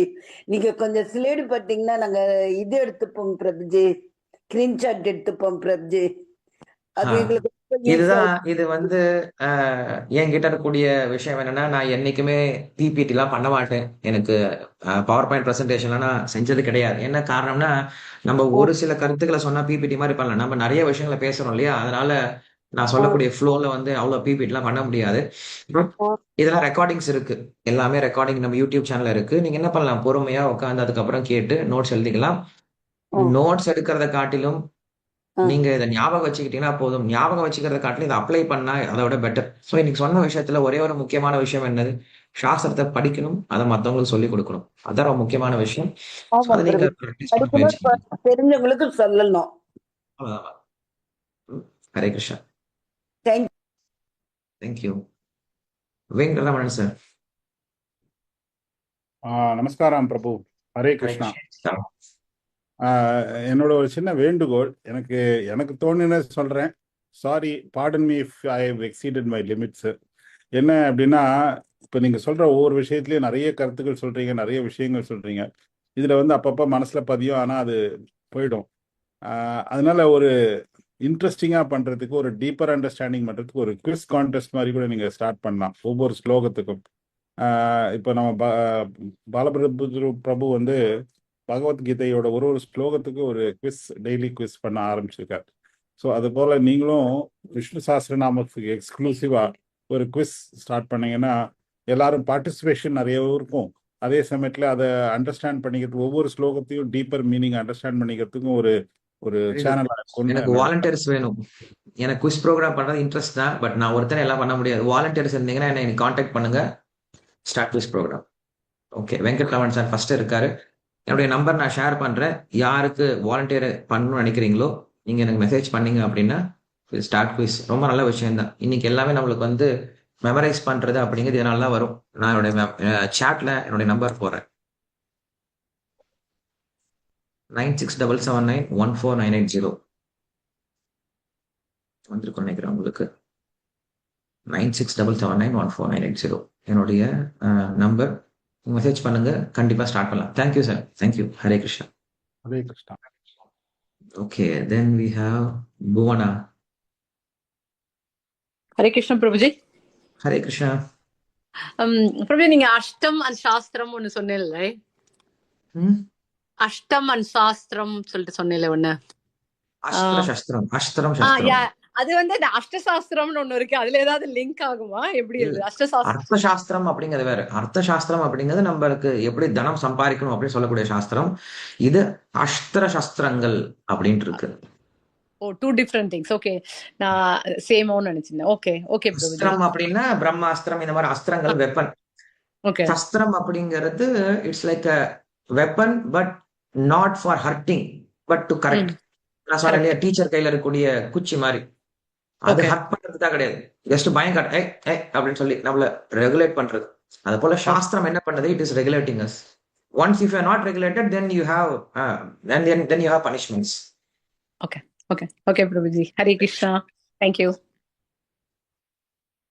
Okay, next Shanbagavadi. வணக்கம் குருஜி. ஹரே கிருஷ்ணா. வணக்கம். ஹரே கிருஷ்ணா. இப்போ வேத கிளாஸ் அட்டன் பண்ணவங்க, வேத கிளாஸுக்கு போனவங்களுக்கு அந்த நாமங்கள், அந்த இது மந்த்ராஸ் அது சொல்றது வந்து லலிதா சகஸ்ரநாம வரக்கூடிய அந்த தோத்திரங்கள் சொல்றதுக்கு ரொம்ப ஈஸியா இருக்கும். இப்ப நாம வந்து வேதா கிளாஸஸ்க்கெல்லாம் போகல, ஒண்ணும் இல்லை. பட் அது வந்து படிக்கும் பொழுது நம்மளுக்கு அவ்வளவு மெமரி ஆக மாட்டேங்குது. அதுக்கு என்ன பண்றதுங்க குருஜி? ஓகே, நம்ம வேதத்தை படிக்கிறது சரியா வரமாட்டேங்குது, உச்சரிப்பு சரியா வரமாட்டேங்குது அப்படின்னா அதற்கு ஒரு காரணம், நம்ம தமிழ் மொழியில வந்து கக்க கக்காங்க சச்சா சஜ்ஜாங்க அப்படி பலவிதமான வர்ணங்கள் கிடையாது. அதனால நம்மளுக்கு ப்ரொனவுன்சியேஷன் கொஞ்சம் கஷ்டமா இருக்கும். இது ஒரு ப்ராக்டிக்கல் டிஃபிகல்ட்டி இருக்கு. அதற்கு என்ன பண்ணலாம்? ப்ராக்டிஸ் தான். நம்ம ப்ராக்டிஸ் பண்ணா வந்துடும். ப்ராக்டிஸ் பண்ணா வராது எதுவுமே கிடையாது. அதற்கு உங்களுக்கு சரியான ஒரு குரு இருந்து உங்களுக்கு சொல்லி கொடுத்தாங்கன்னா நம்ம என்ன பண்ணலாம், மந்திரங்களை சரியா சொல்ல ஆரம்பிக்கும். ஈவன் பகவத்கீதை மந்திரமே நம்ம என்ன பண்ணணும், சரியா உச்சரிப்பு சொல்லணும். ஏன்னா சம்ஸ்கிருதத்துல ரொம்ப முக்கியமானது உச்சரிப்பு தான். உச்சரிப்பு சரியா இல்லைன்னா அது தப்பா போயிடும். இப்ப பிரபுபாவுடைய பேர் வந்து பக்தி வேதாந்த சுவாமி அவருடைய பேர். இத பக்தி வேதாந்த சுவாமின்னு சொல்லி சொன்னீங்கன்னா பக்தி வேதத்தினுடைய சாரத்தை தெரிந்தவர் அப்படின்னு அர்த்தம். இது நிறைய பேர் பக்தி வேதாந்த அப்படிம்பாங்க. வேதாந்த அப்படின்னா குருட்டு வேதாந்தம் அப்படின்னு அர்த்தம். சோ குருட்டு வேதாந்த சுவாமி, அந்தம் அப்படின்னா இங்க மறுபடியும் குருடன் அப்படின்னு அர்த்தம். சோ அவரை புகழ்வதற்கு பதிலாக அவர் நம்ம இகழ ஆரம்பிச்சிடறோம். அதனால உச்சரிப்பு ரொம்ப முக்கியம். அது ஒரு விஷயம். ரெண்டாவது, மந்திரங்கள் சொல்லணும் அப்படின்னா முதல்ல நம்ம எந்த மந்திரங்கள் சொல்லணும் நம்ம கத்துக்கணும். நம்ம எல்லா மந்திரங்களையும் சொல்லக்கூடாது. அதான் உங்களுக்கு ஆரம்பத்திலே சொன்னேன், வேதம் அப்படிங்கிறது பறந்து விரிந்திருக்கும். நம்ம எல்லாத்தையும் கத்துக்கவும் முடியாது, கத்துக்க தேவையும் கிடையாது. நமக்கு குரு என்ன சொல்லி இருக்காரோ, நாம் இத சொன்னா போதும்னு என்ன பண்ணிருக்காரு, குரு நம்மளுக்கு கொடுத்திருக்காரோ அந்த மந்திரங்களை சொன்னா போதும். சோ அதனால நம்ம கான்சன்ட்ரேஷன் பண்ணலாம். ஃபர்ஸ்ட் பகவத்கீதையை கத்துக்கலாம். அதன் பிறகு விஷ்ணு சாஸ்திரநாமம் அப்படிங்கிறது பிராக்டிக்கலா எல்லாருக்கும் தெரியும். எல்லாரும் தமிழ்நாட்டுல படிச்சிட்டு இருக்காங்க. நம்ம என்ன பண்ணலாம்னா, அத நீங்க ஒரு பிரிண்ட் அவுட் மாதிரி போட்டு வச்சுக்கிட்டு, அந்த விஷ்ணு சாஸ்திரநாமம் இப்ப எம்.எஸ். சுப்புலட்சுமி பாடினதோ இல்ல மற்றவங்க பாடினது இருக்கும், அதை நீங்க கேட்டே இருந்தீங்கன்னா சரியா உச்சரிப்பு தெரியும். இல்ல உச்சரிப்பு யாருக்கு தெரியுமோ அவங்க கிட்ட கொஞ்சம் விளக்கம் கேளுங்க, அவங்க கண்டிப்பா சொல்லி கொடுப்பாங்க. நம்ம வந்து இங்க உச்சரிப்பு பாக்குறது காட்டிலும் விளக்கங்களை தான் சொல்லி கொடுக்குறோம். விளக்கம் தான் ரொம்ப முக்கியம் உச்சரிப்பை காட்டிலும். அதனால நம்ம விளக்கத்தை தெரிஞ்சுக்கிறோம். விளக்கத்தோட சேர்ந்து அதை எப்படி அப்ளை பண்றது அப்படிங்கிற விஷயத்த நம்ம சொல்லி கொடுக்குறோம். அதனால நீங்க ரொம்ப கவலைப்பட வேண்டாம், எனக்கு உச்சரிப்பு சரியா வரலையே அப்படின்னு சொல்லிட்டு. உச்சரிப்பு சரியா வரல அப்படின்னாலும் உங்களுடைய மனோபாவம் பகவானை திருப்திப்படுத்தணும், பகவானை பத்தி புரிஞ்சுக்கணும் இருந்தது அப்படின்னா பகவானுக்கு அது புரியும். அதை ரொம்ப ஈஸியா எடுத்துப்பார், பகவான் எடுத்துப்பார். ஆனா அதற்காக உச்சரிப்பை விட்டக்கூடாது. உச்சரிப்பை நம்மளால தெரிஞ்சா கத்துக்கவும் செய்யணும். டைம் ஆகும், டைம் எடுத்துக்கலாம். பட் முதல்ல அர்த்தத்தை புரிஞ்சுக்கலாம், அதை சொல்லி கொடுக்கலாம். உச்சரிப்புக்கான ஞானத்தை பகவான் தானா கொடுக்க ஆரம்பிச்சிருவார். இப்ப வந்து இந்த விஷ்ணு சகஸ்ர நாமத்தை அந்த வேதா இதுலதான் சொல்லணுமா? தமிழாக்கம் இப்ப அபிராமி அந்த அது எல்லாம் இருக்கு, தனம் தரும் கல்வி தரும் வரும், அது மாதிரி விஷ்ணு சகஸ்ரநாமம் தமிழ்ல நாம பாடக்கூடிய வாய்ப்புகள் இருக்குங்களா குருஜி? விஷ்ணு சாஸ்திரநாமம் தான் சொல்லணும். அது எந்த மொழியில் இருக்கோ அந்த மொழியில சொன்னாதான் அதற்கான சுவாரஸ்யம், அதுக்கான ருச்சி இருக்கும். விஸ்வம் விஷ்ணு வஷட்காரோ பூத பவ்ய பவத் பிரபு அப்படின்னு சொன்னாதான் அதனுடைய சாரம், அதனுடைய டேஸ்ட் அப்படிங்கிறது கிடைக்கும். இப்ப பௌதிகமா சொல்லணும் அப்படின்னா சினிமா பாட்டு ஒண்ணு இருந்ததற்கு, அந்த சினிமா பாட்டை நான் வந்து இங்கிலீஷ்ல டிரான்ஸ்லேட் பண்ணி பாடுறேன் அப்படின்னா அது ருச்சிக்காது இல்லையா? அது கேட்கறதுக்கே ஒரு மாதிரி நாராசமா இருக்கும். அது போல அந்தந்த லாங்குவேஜுக்கான ருச்சி அதுக்கு இருக்கு.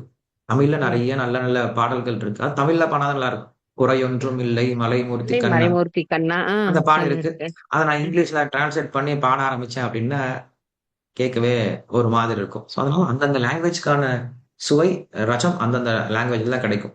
அதுல படிக்கலாம்.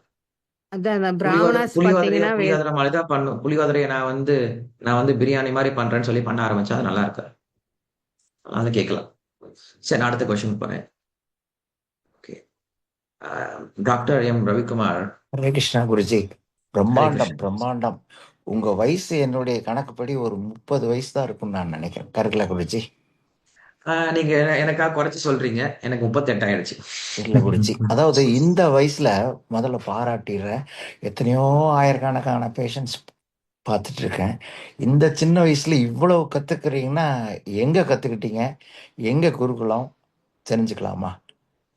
ஓகே. இங்க என்னுடைய வாழ்க்கையோட சீக்ரெட் கேட்குறீங்க. நான் உங்களுக்கு இந்த சீக்ரெட் சொல்லி கொடுத்துறேன். ஃபர்ஸ்ட் கிளாஸ்ல இத்தனை பேர் எனக்கு கொஸ்டின் கேட்க ரொம்ப சந்தோஷமா இருக்கு. நான் வந்து சேலத்துல பிறந்து வளர்ந்தேன். அங்கதான் ஐடி படிச்சேன்.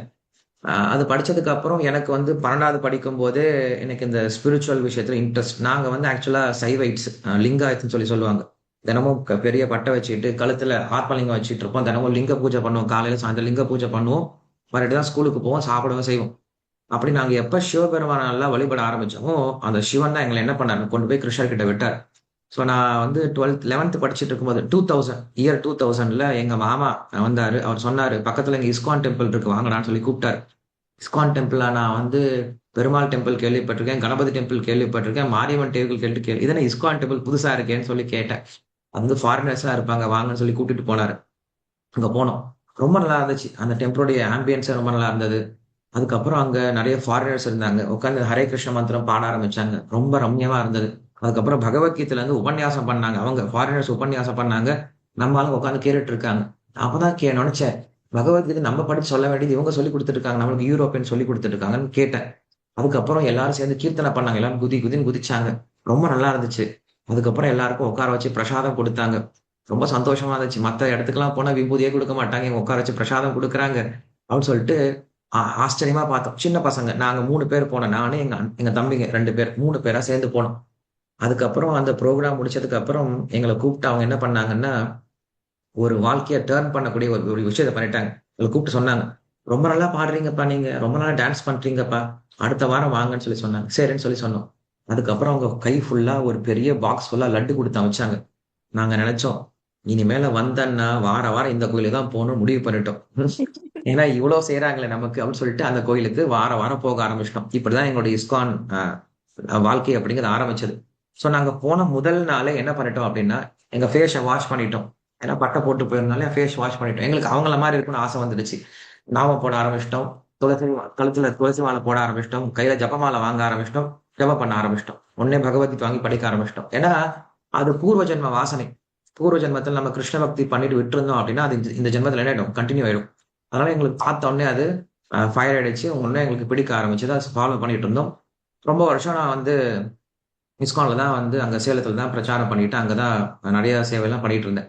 அதன் பிறகு என்னுடைய குரு சொன்னார், நீ போய் சமஸ்கிருதம் படி அப்படின்னு சொல்லி சொன்னார்.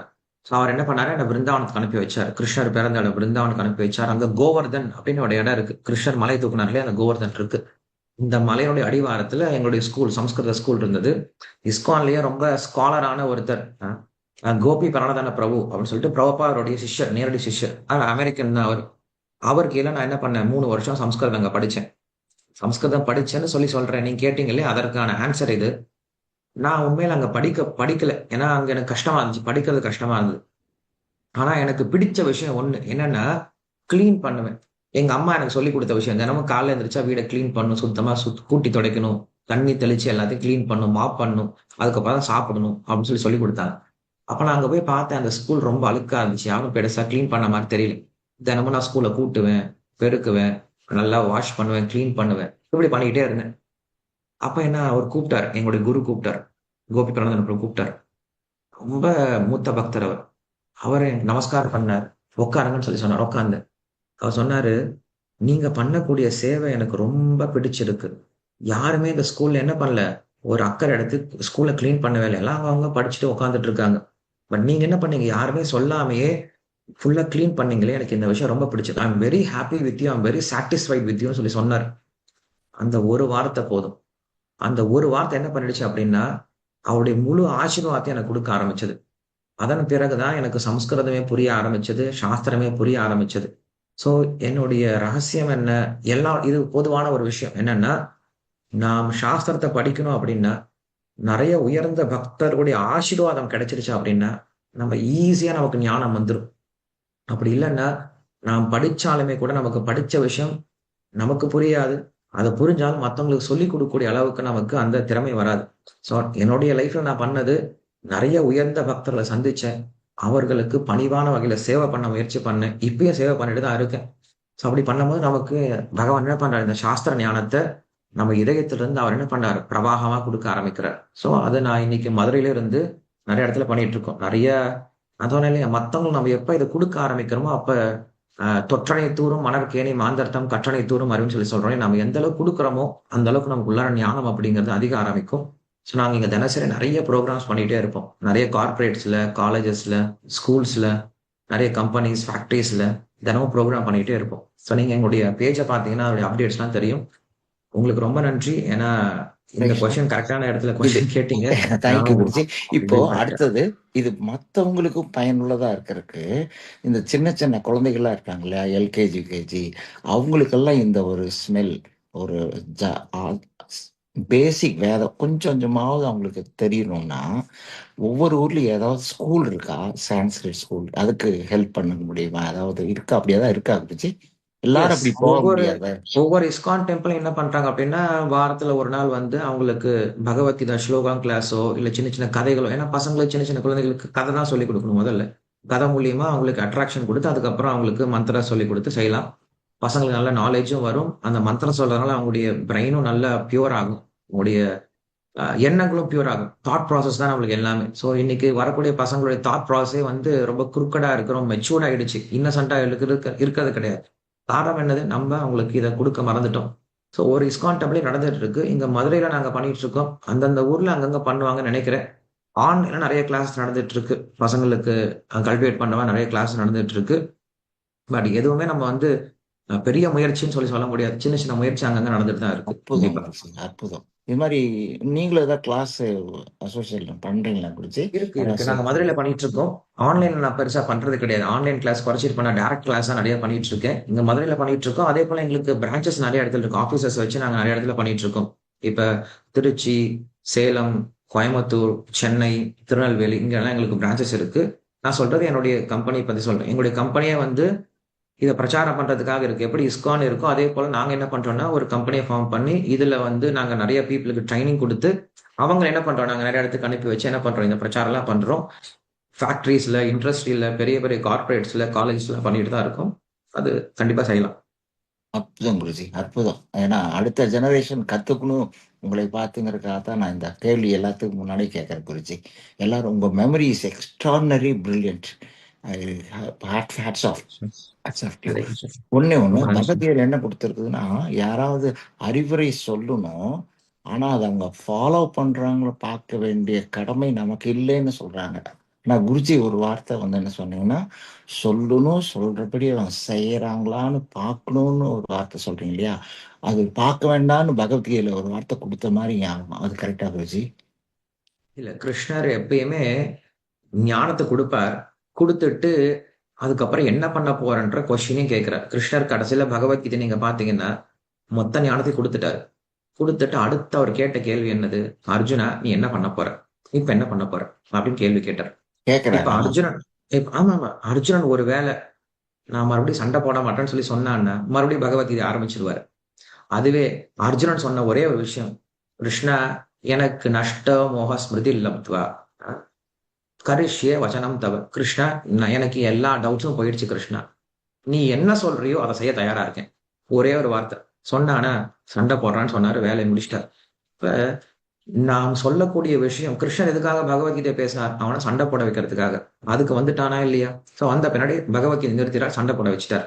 ஸோ அது போல நாமும் என்ன பண்ணணும்னா வெறும் நாலேஜை தியரட்டிக்கலா கொடுத்தா மட்டும் பார்த்தாது, அதை பிராக்டிக்கலா அப்ளை பண்ணி அவங்க பலனடைகிறாங்களா அப்படிங்கிறதும் ஒரு ஆசிரியருடைய ஒரு மிக முக்கியமான கடமை. இன்னைக்கு ஸ்கூல் எஜுகேஷன் சிஸ்டம் எப்படி ஆயிடுச்சுன்னா அவங்க சொல்லி கொடுத்துட்டு விட்டுறோம், அது யூஸ் பண்றாங்களா தெரியல அப்படின்ற மாதிரி ஆகி போயிடுச்சு. பட் இதே குருகுல சிஸ்டம் எப்படி இருக்கும் அப்படின்னா அவங்களுக்கு ஒரு விஷயம் சொல்லி கொடுத்தாங்கன்னா அது பிராக்டிக்கலா லைஃப்ல அப்ளை ஆனா மட்டும்தான் சொல்லி கொடுப்பாங்க. அப்ளை பண்றவங்களுக்கு தான் சொல்லி கொடுப்பாங்க. இன்னும் சொல்ல போனோம் அப்படின்னா அது உபயோகமா இருக்கும். அது வாழ்க்கைக்கான கல்வியா இருக்கும். இன்னைக்கு வெறும் ஏட்டு கல்வியா மாறி போயிடுச்சு. ஏதோ படிக்கிறோம், ஏதோ எழுதுறோம், ஏதோ வேலைக்கு போறோம் அப்படிங்கிற மாதிரி ஆகி போயிடுச்சு. அப்படி இல்லாம கண்டிப்பா நம்முடைய கடமை, ஒரு குருவுடைய கடமை, அதை லைஃப்ல அப்ளை பண்ணி ஃபாலோ பண்ண வைக்கணும். அது ரொம்ப முக்கியம். நான் என்ன நினைச்சேன், அது அவங்களுடைய கர்மாப்படி அது நடக்கும், அதை நம்ம இன்டர்ஃபியர் ஆகக்கூடாது, அந்த அளவுக்கு போனா நமக்கு ஸ்ட்ரெஸ் ஆகும்னு படிச்ச ஞாபகம் குருஜி. இல்ல, கர்மா மாத்துறது தானே பக்தியே இருக்கு. கர்மாவை மாத்தி வைக்கிறதுக்கு தான் பக்தியை நம்ம சொல்லிக் கொடுக்கணும். நம்ம என்ன பண்ணணும்னா சொல்லிக் கொடுக்கணும், அவங்க ஃபாலோ பண்ண வைக்கணும். அவங்க ஃபாலோ பண்ணலாம் டிஸ்டர்ப் ஆகக்கூடாது. அதை நம்ம புரிஞ்சுக்கணும். அதனாலதான் நம்ம டிஸ்டர்பன்ஸ் வரும். நான் சொல்ற மாதிரி நடந்துக்கணும் அப்படின்னு நம்ம எப்ப எதிர்பார்க்க ஆரம்பிக்கிறோமோ அப்பதான் நம்மளுக்கு பிரச்சனை வரும். எதிர்பார்க்காதீங்க. நீங்க 100 முறை சொன்னீங்கன்னா 101வது முறை கூட அவங்க கேட்க மாட்டாங்க. அப்ப 1000 முறை சொல்லி கொடுக்கணும் அப்படின்னு தான் அர்த்தம். பொறுமையா இருக்கணும், ரொம்ப சகிப்புத்தன்மையோட இருக்கணும், சொல்லி கொடுக்கணும், பற்று இல்லாம சொல்லி கொடுக்கணும். ஆனா பார்த்துட்டே இருக்கணும், என்னைக்கடா சேஞ்ச் பண்ணுவான், என்னைக்கடா சேஞ்ச். கிருஷ்ணன் அப்படிதான் இருக்காரு. நமக்கு 1 முறை சொல்லி கொடுத்தாரா, 2 முறை சொல்லி கொடுத்தாரா, ஒவ்வொரு பிறவிதோட சொல்லி கொடுத்துட்டு இருக்காரு. நம்ம எத்தனை பிறவி எடுத்தாலும் நம்ம கூடயே வந்துட்டு இருக்காரு. பரமாத்மா உள்ள இருந்து நம்ம சொல்லி கொடுத்துட்டே இருக்காரு. அதுக்காக அவர் சொல்லி கொடுக்க நிறுத்தல, அவர் டிஸ்டர்ப் ஆகல. ஆனா சொல்லி கொடுக்க அவருடைய கடமை. சொல்லி கொடுத்துட்டே இருப்பார், சொல்லி கொடுத்துட்டே இருப்பார். இப்படி சொல்லி கொடுத்துட்டே இருக்கும்போது ஒரு நாள் அவங்களே மனசு மாறி அவங்க சேஞ்ச் ஆகிறதுக்கு வாய்ப்பு இருக்கு. பட் அவங்க மனசு மாறுற வரைக்கும் சொல்லி கொடுக்கணும். அதுதான் நம்முடைய ஃபாலோ. ரொம்ப நன்றி குருஜி. அற்புதமா இருக்கு உங்க ஆன்சர்ஸ் எல்லாம். எல்லாத்துக்கும் யூஸ்ஃபுல்லா இருந்தது. நன்றி Guruji. Will follow. Okay, Ramesh பிள்ளை. நமஸ்காரம் பிரபு. ஹரே கிருஷ்ணா. நமஸ்காரம். மதுரை ரத யாத்திரையில் உங்களை பார்த்துருக்கேன் பிரபு. உங்க இன்ஸ்டாகிராம ஃபாலோ பண்ணிட்டு இருக்கேன் பிரபு. ரொம்ப தேங்க்ஸ் பிரபு. ஓ ஓகே, வெரி குட். எந்த ஊர் நீங்க? நான் திருச்சி ஸ்ரீரங்கம் பிரபு. இங்க பாபு பிரபு தமிழ் மொழி பிரபு ரொம்ப பழக்கம் பிரபு நமக்கு. Oh okay okay, thank you Prabhu. Very good, thank you. Hare Krishna. Next பிரியாஸ் ஐஃபோன். ஹரே கிருஷ்ண பிரபு. ஹரே கிருஷ்ணா. பிரபு ஏகாதசி இன்னைக்குங்களா இல்ல நாளைக்குங்களா? நாளைக்கு. பட் இன்னைக்கே சொல்றாங்க, அதுதான் கேட்குறேன். தமிழ்நாடு கேலண்டர் பிரகாரம் இன்னைக்கு வரும், கௌடிய கேலண்டர் பிரகாரம் நாளைக்கு வரும். நம்ம எப்போ பிரபு ஃபாலோ பண்ணணும்? நாளைக்கு ஃபாலோ பண்ணுவோம். இஸ்கான்ல இருக்கவங்க நாளைக்கு ஃபாலோ பண்ணுவாங்க. நன்றி நன்றி பிரபு. ஹரே கிருஷ்ணா. ஓகே, ஷக்கிலா சுந்தர். இது ரொம்ப நல்லா இருந்தது.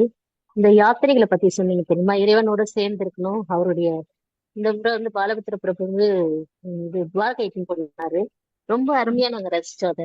அவர் கூட இருக்கும்போது அந்த ஆன்மீகமா இருந்தது. பகவானுடைய நாமங்கள்லாம் நிறைய சொன்னாரு. அவர் வந்து பகவானுடைய நாமங்கள் சொல்லும்போது அது நாமங்கள் மட்டும் இல்ல, சாட்சாத் பகவானே இருக்கிற மாதிரி ஒரு ஃபீல் ஆச்சு. ஒவ்வொரு நாமத்திலேயே பகவான் இருக்காரு. அப்படியே அந்த உணர்வு பூர்வமா அவர் அந்த பாடின்னு வர பாடல், அவங்க குடும்பத்துல அவங்க சேர்ந்து அந்த பண்ற ப்ரேயர்லாம் எனக்கு அவ்வளவு சந்தோஷமா இருந்தது. பட் அந்த மாதிரி ஒரு குடும்பத்தோட சேர்ந்து பிரார்த்தனை பண்ற குடும்பமே வேணும். அப்புறம் நீங்க பகவத்கீதை இது விஷ்ணு சகஸ்ர நாமம் சொன்னதுனால எனக்கு அது மீது அதீத பற்று வந்து நானும் அதை கத்துக்க ஆரம்பிச்சேன். நான் சான்ஸ்கிரிட் படிக்கலைங்க. உங்ககிட்டயே நான் கேட்டேன், எனக்கு வரலையே, நான் என்ன செய்யணும்? நீங்க அதே தான் சொன்னீங்க. இது சுப்புலட்சுமி பாட்டை கேட்டு அதுல இருந்து நீங்க கத்துக்கோங்கன்னு. நான் 75% இப்ப நான் சொல்ல ஆரம்பிச்சேன். இருந்தாலும் பிழைகள் இருக்கு. என்னோட குரு சொல்றாங்க, நீ வந்து அது தப்பா படிச்சீங்களா, எனக்கு தான் அந்த பாவம், நான் நல்லா இருக்கணும்னு ஆசைப்படுறேன், ரொம்ப கிளீனா அந்த மாதிரி எதனா நம்ம கத்துக்கிட்டா அது தவறா படிச்சா குருவுக்கு பாவம் ஆகுமா? குருவுக்கு என்ன பாப்பம்லாம் வராது. ஏன்னா குரு அப்படின்னாவே அவர் வந்து தூய்மையானவர். நெருப்பை வந்து எதுவுமே வந்து சுட முடியாது, நெருப்பை வந்து எதுவும் அசுத்தப்படுத்த முடியாது. கங்கை என்னைக்கும் அசுத்தம் ஆகாது. கங்கையில் நான் போய் குளிச்சேன்னா அசுத்தமாயிடும் அப்படின்னு சொல்லி சொன்னோம்னா அது கங்கையினுடைய பெருமையே இருக்காது இல்லையா? ஸோ கங்கைக்கே நம்ம இதுக்காக தான் போறோம், தூய்மை அடைக்கு தான் போறோம். அப்ப குருவுக்கு வந்து பாபம் ஏன் போய் பகவான் கொடுக்கணும்? நம்ம வந்து யோசிக்கணும், பாபம் ஏன் வரும் அப்படிங்கிறத யோசிக்கணும். ஒருவேளை எதுக்காக பாபம் வரலாம் அப்படின்னா அவர் உங்களுக்கு சொல்லிக் கொடுக்கணும், அவர் சொல்லிக் கொடுக்காம விட்டார். அதனால அந்த தப்புனால வேணா பாப்பம் வரலாமே தவிர நீங்க தெரியாம தப்பா சொன்னா அவருக்கு பாப்பம்லாம் வராது. ஸோ அவங்களுடைய குருன்னு சொல்றீங்க, அப்ப அவர்கிட்ட என்ன பண்ணுங்க, சுவாமி எனக்கு சொல்லி கொடுங்க, எப்படி சரியா உச்சரிக்கணும் அப்படிங்கிற விஷயத்த கேட்டு தெரிஞ்சுக்கோங்க. உடனே நம்ம திருத்திக்க முடியாது, கொஞ்சம் கொஞ்சமா திருத்திக்கலாம். நம்ம 100% திருத்தி போனோம் எக்ஸாம்லாம் எழுத போறது கிடையாது. இது ஒன்றும் எக்ஸாம்லாம் கிடையாது. நீங்க இன்னைக்கெல்லாம் பகவானோட பேரை சொல்றதே பெரிய கஷ்டம். மக்கள் வந்து ஓடுற ஓட்டத்துல பகவானோட பேரை சொல்றதே பெரிய அபூர்வமா இருக்கு. ஸோ பகவான் என்ன நினைக்கிறாரு அப்படின்னா, நீங்க வெறும் 26 சொன்னாவே மோட்சம் கொடுத்தாரா? ராமானுஜர் தான் சொல்றார். என்னது 26? 26 ஒரு நம்பர் தானே, நம்பர் சொன்னா எப்படி மோட்சம் கொடுப்பாரு அப்படின்னு கேட்கும்போது ராமானுஜருக்கு விளக்கம் கொடுக்குறாரு. இந்த உலகத்துல மொத்தம் 26 தத்துவங்கள் இருக்கு. பஞ்சபூதங்கள் நமக்கு 5 இருக்கு, கர்மேந்திரியங்கள் 5 இருக்கு, ஞானேந்திரியங்கள் 5 இருக்கு, அதுக்கப்புறம் ஸ்தூல சப்த ஸ்பர்ஷ ரூப ரச கந்தம் அப்படிங்கிறது 5 இருக்கு, அதன் மேல மூல பிரகிருத்தின்னு ஒண்ணு இருக்கு, அகங்காரம் அப்படின்னு ஒண்ணு இருக்கு, அவ்யக்த பிரகிருத்தின்னு ஒண்ணு இருக்கு, அதுக்கு மேல ஜீவாத்மான்னு ஒண்ணு இருக்கா, அதற்கு மேல பரமாத்மான்னு ஒருத்தர் இருக்கார். இந்த பரமாத்மாவுடைய நம்பர் 26 இந்த லிஸ்ட்ல. அதனால ஒருத்தன் வெறும் 26ன்னு சொன்னாவே மோட்சம் கொடுத்துருவாராம் பகவான். அப்படி இருக்கும்போது பகவானுடைய நம்பர் சொன்னா மோட்சம்னு சொல்லும் போது பகவானுடைய பேரை ஏன் சொன்னா மோட்சம் கொடுக்க மாட்டாரு? தப்பா சொல்றோம் அப்படின்னா நம்ம தெரிஞ்சு தப்பா சொன்னா அது தப்பு, தெரியாம சொல்லிட்டு இருக்கோம்.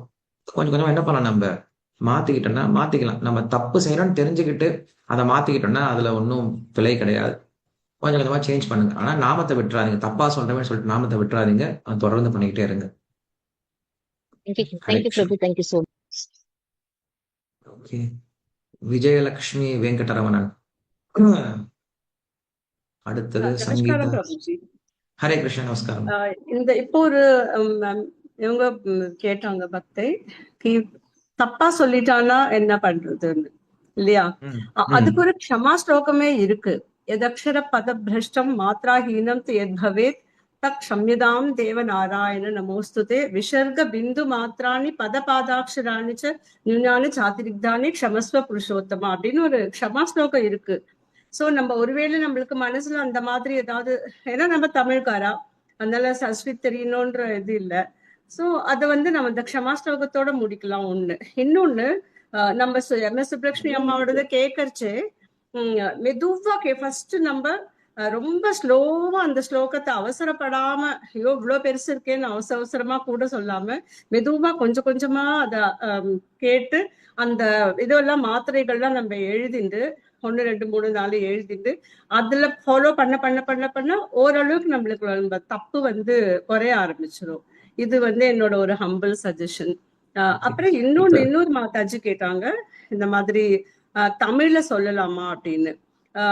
நான் இப்போ ஒரு பஜகோவிந்தம் இருக்கு, ரொம்ப ப்ரொஃபவுண்ட் மீனிங், அதுல ரொம்ப அழகான மீனிங்.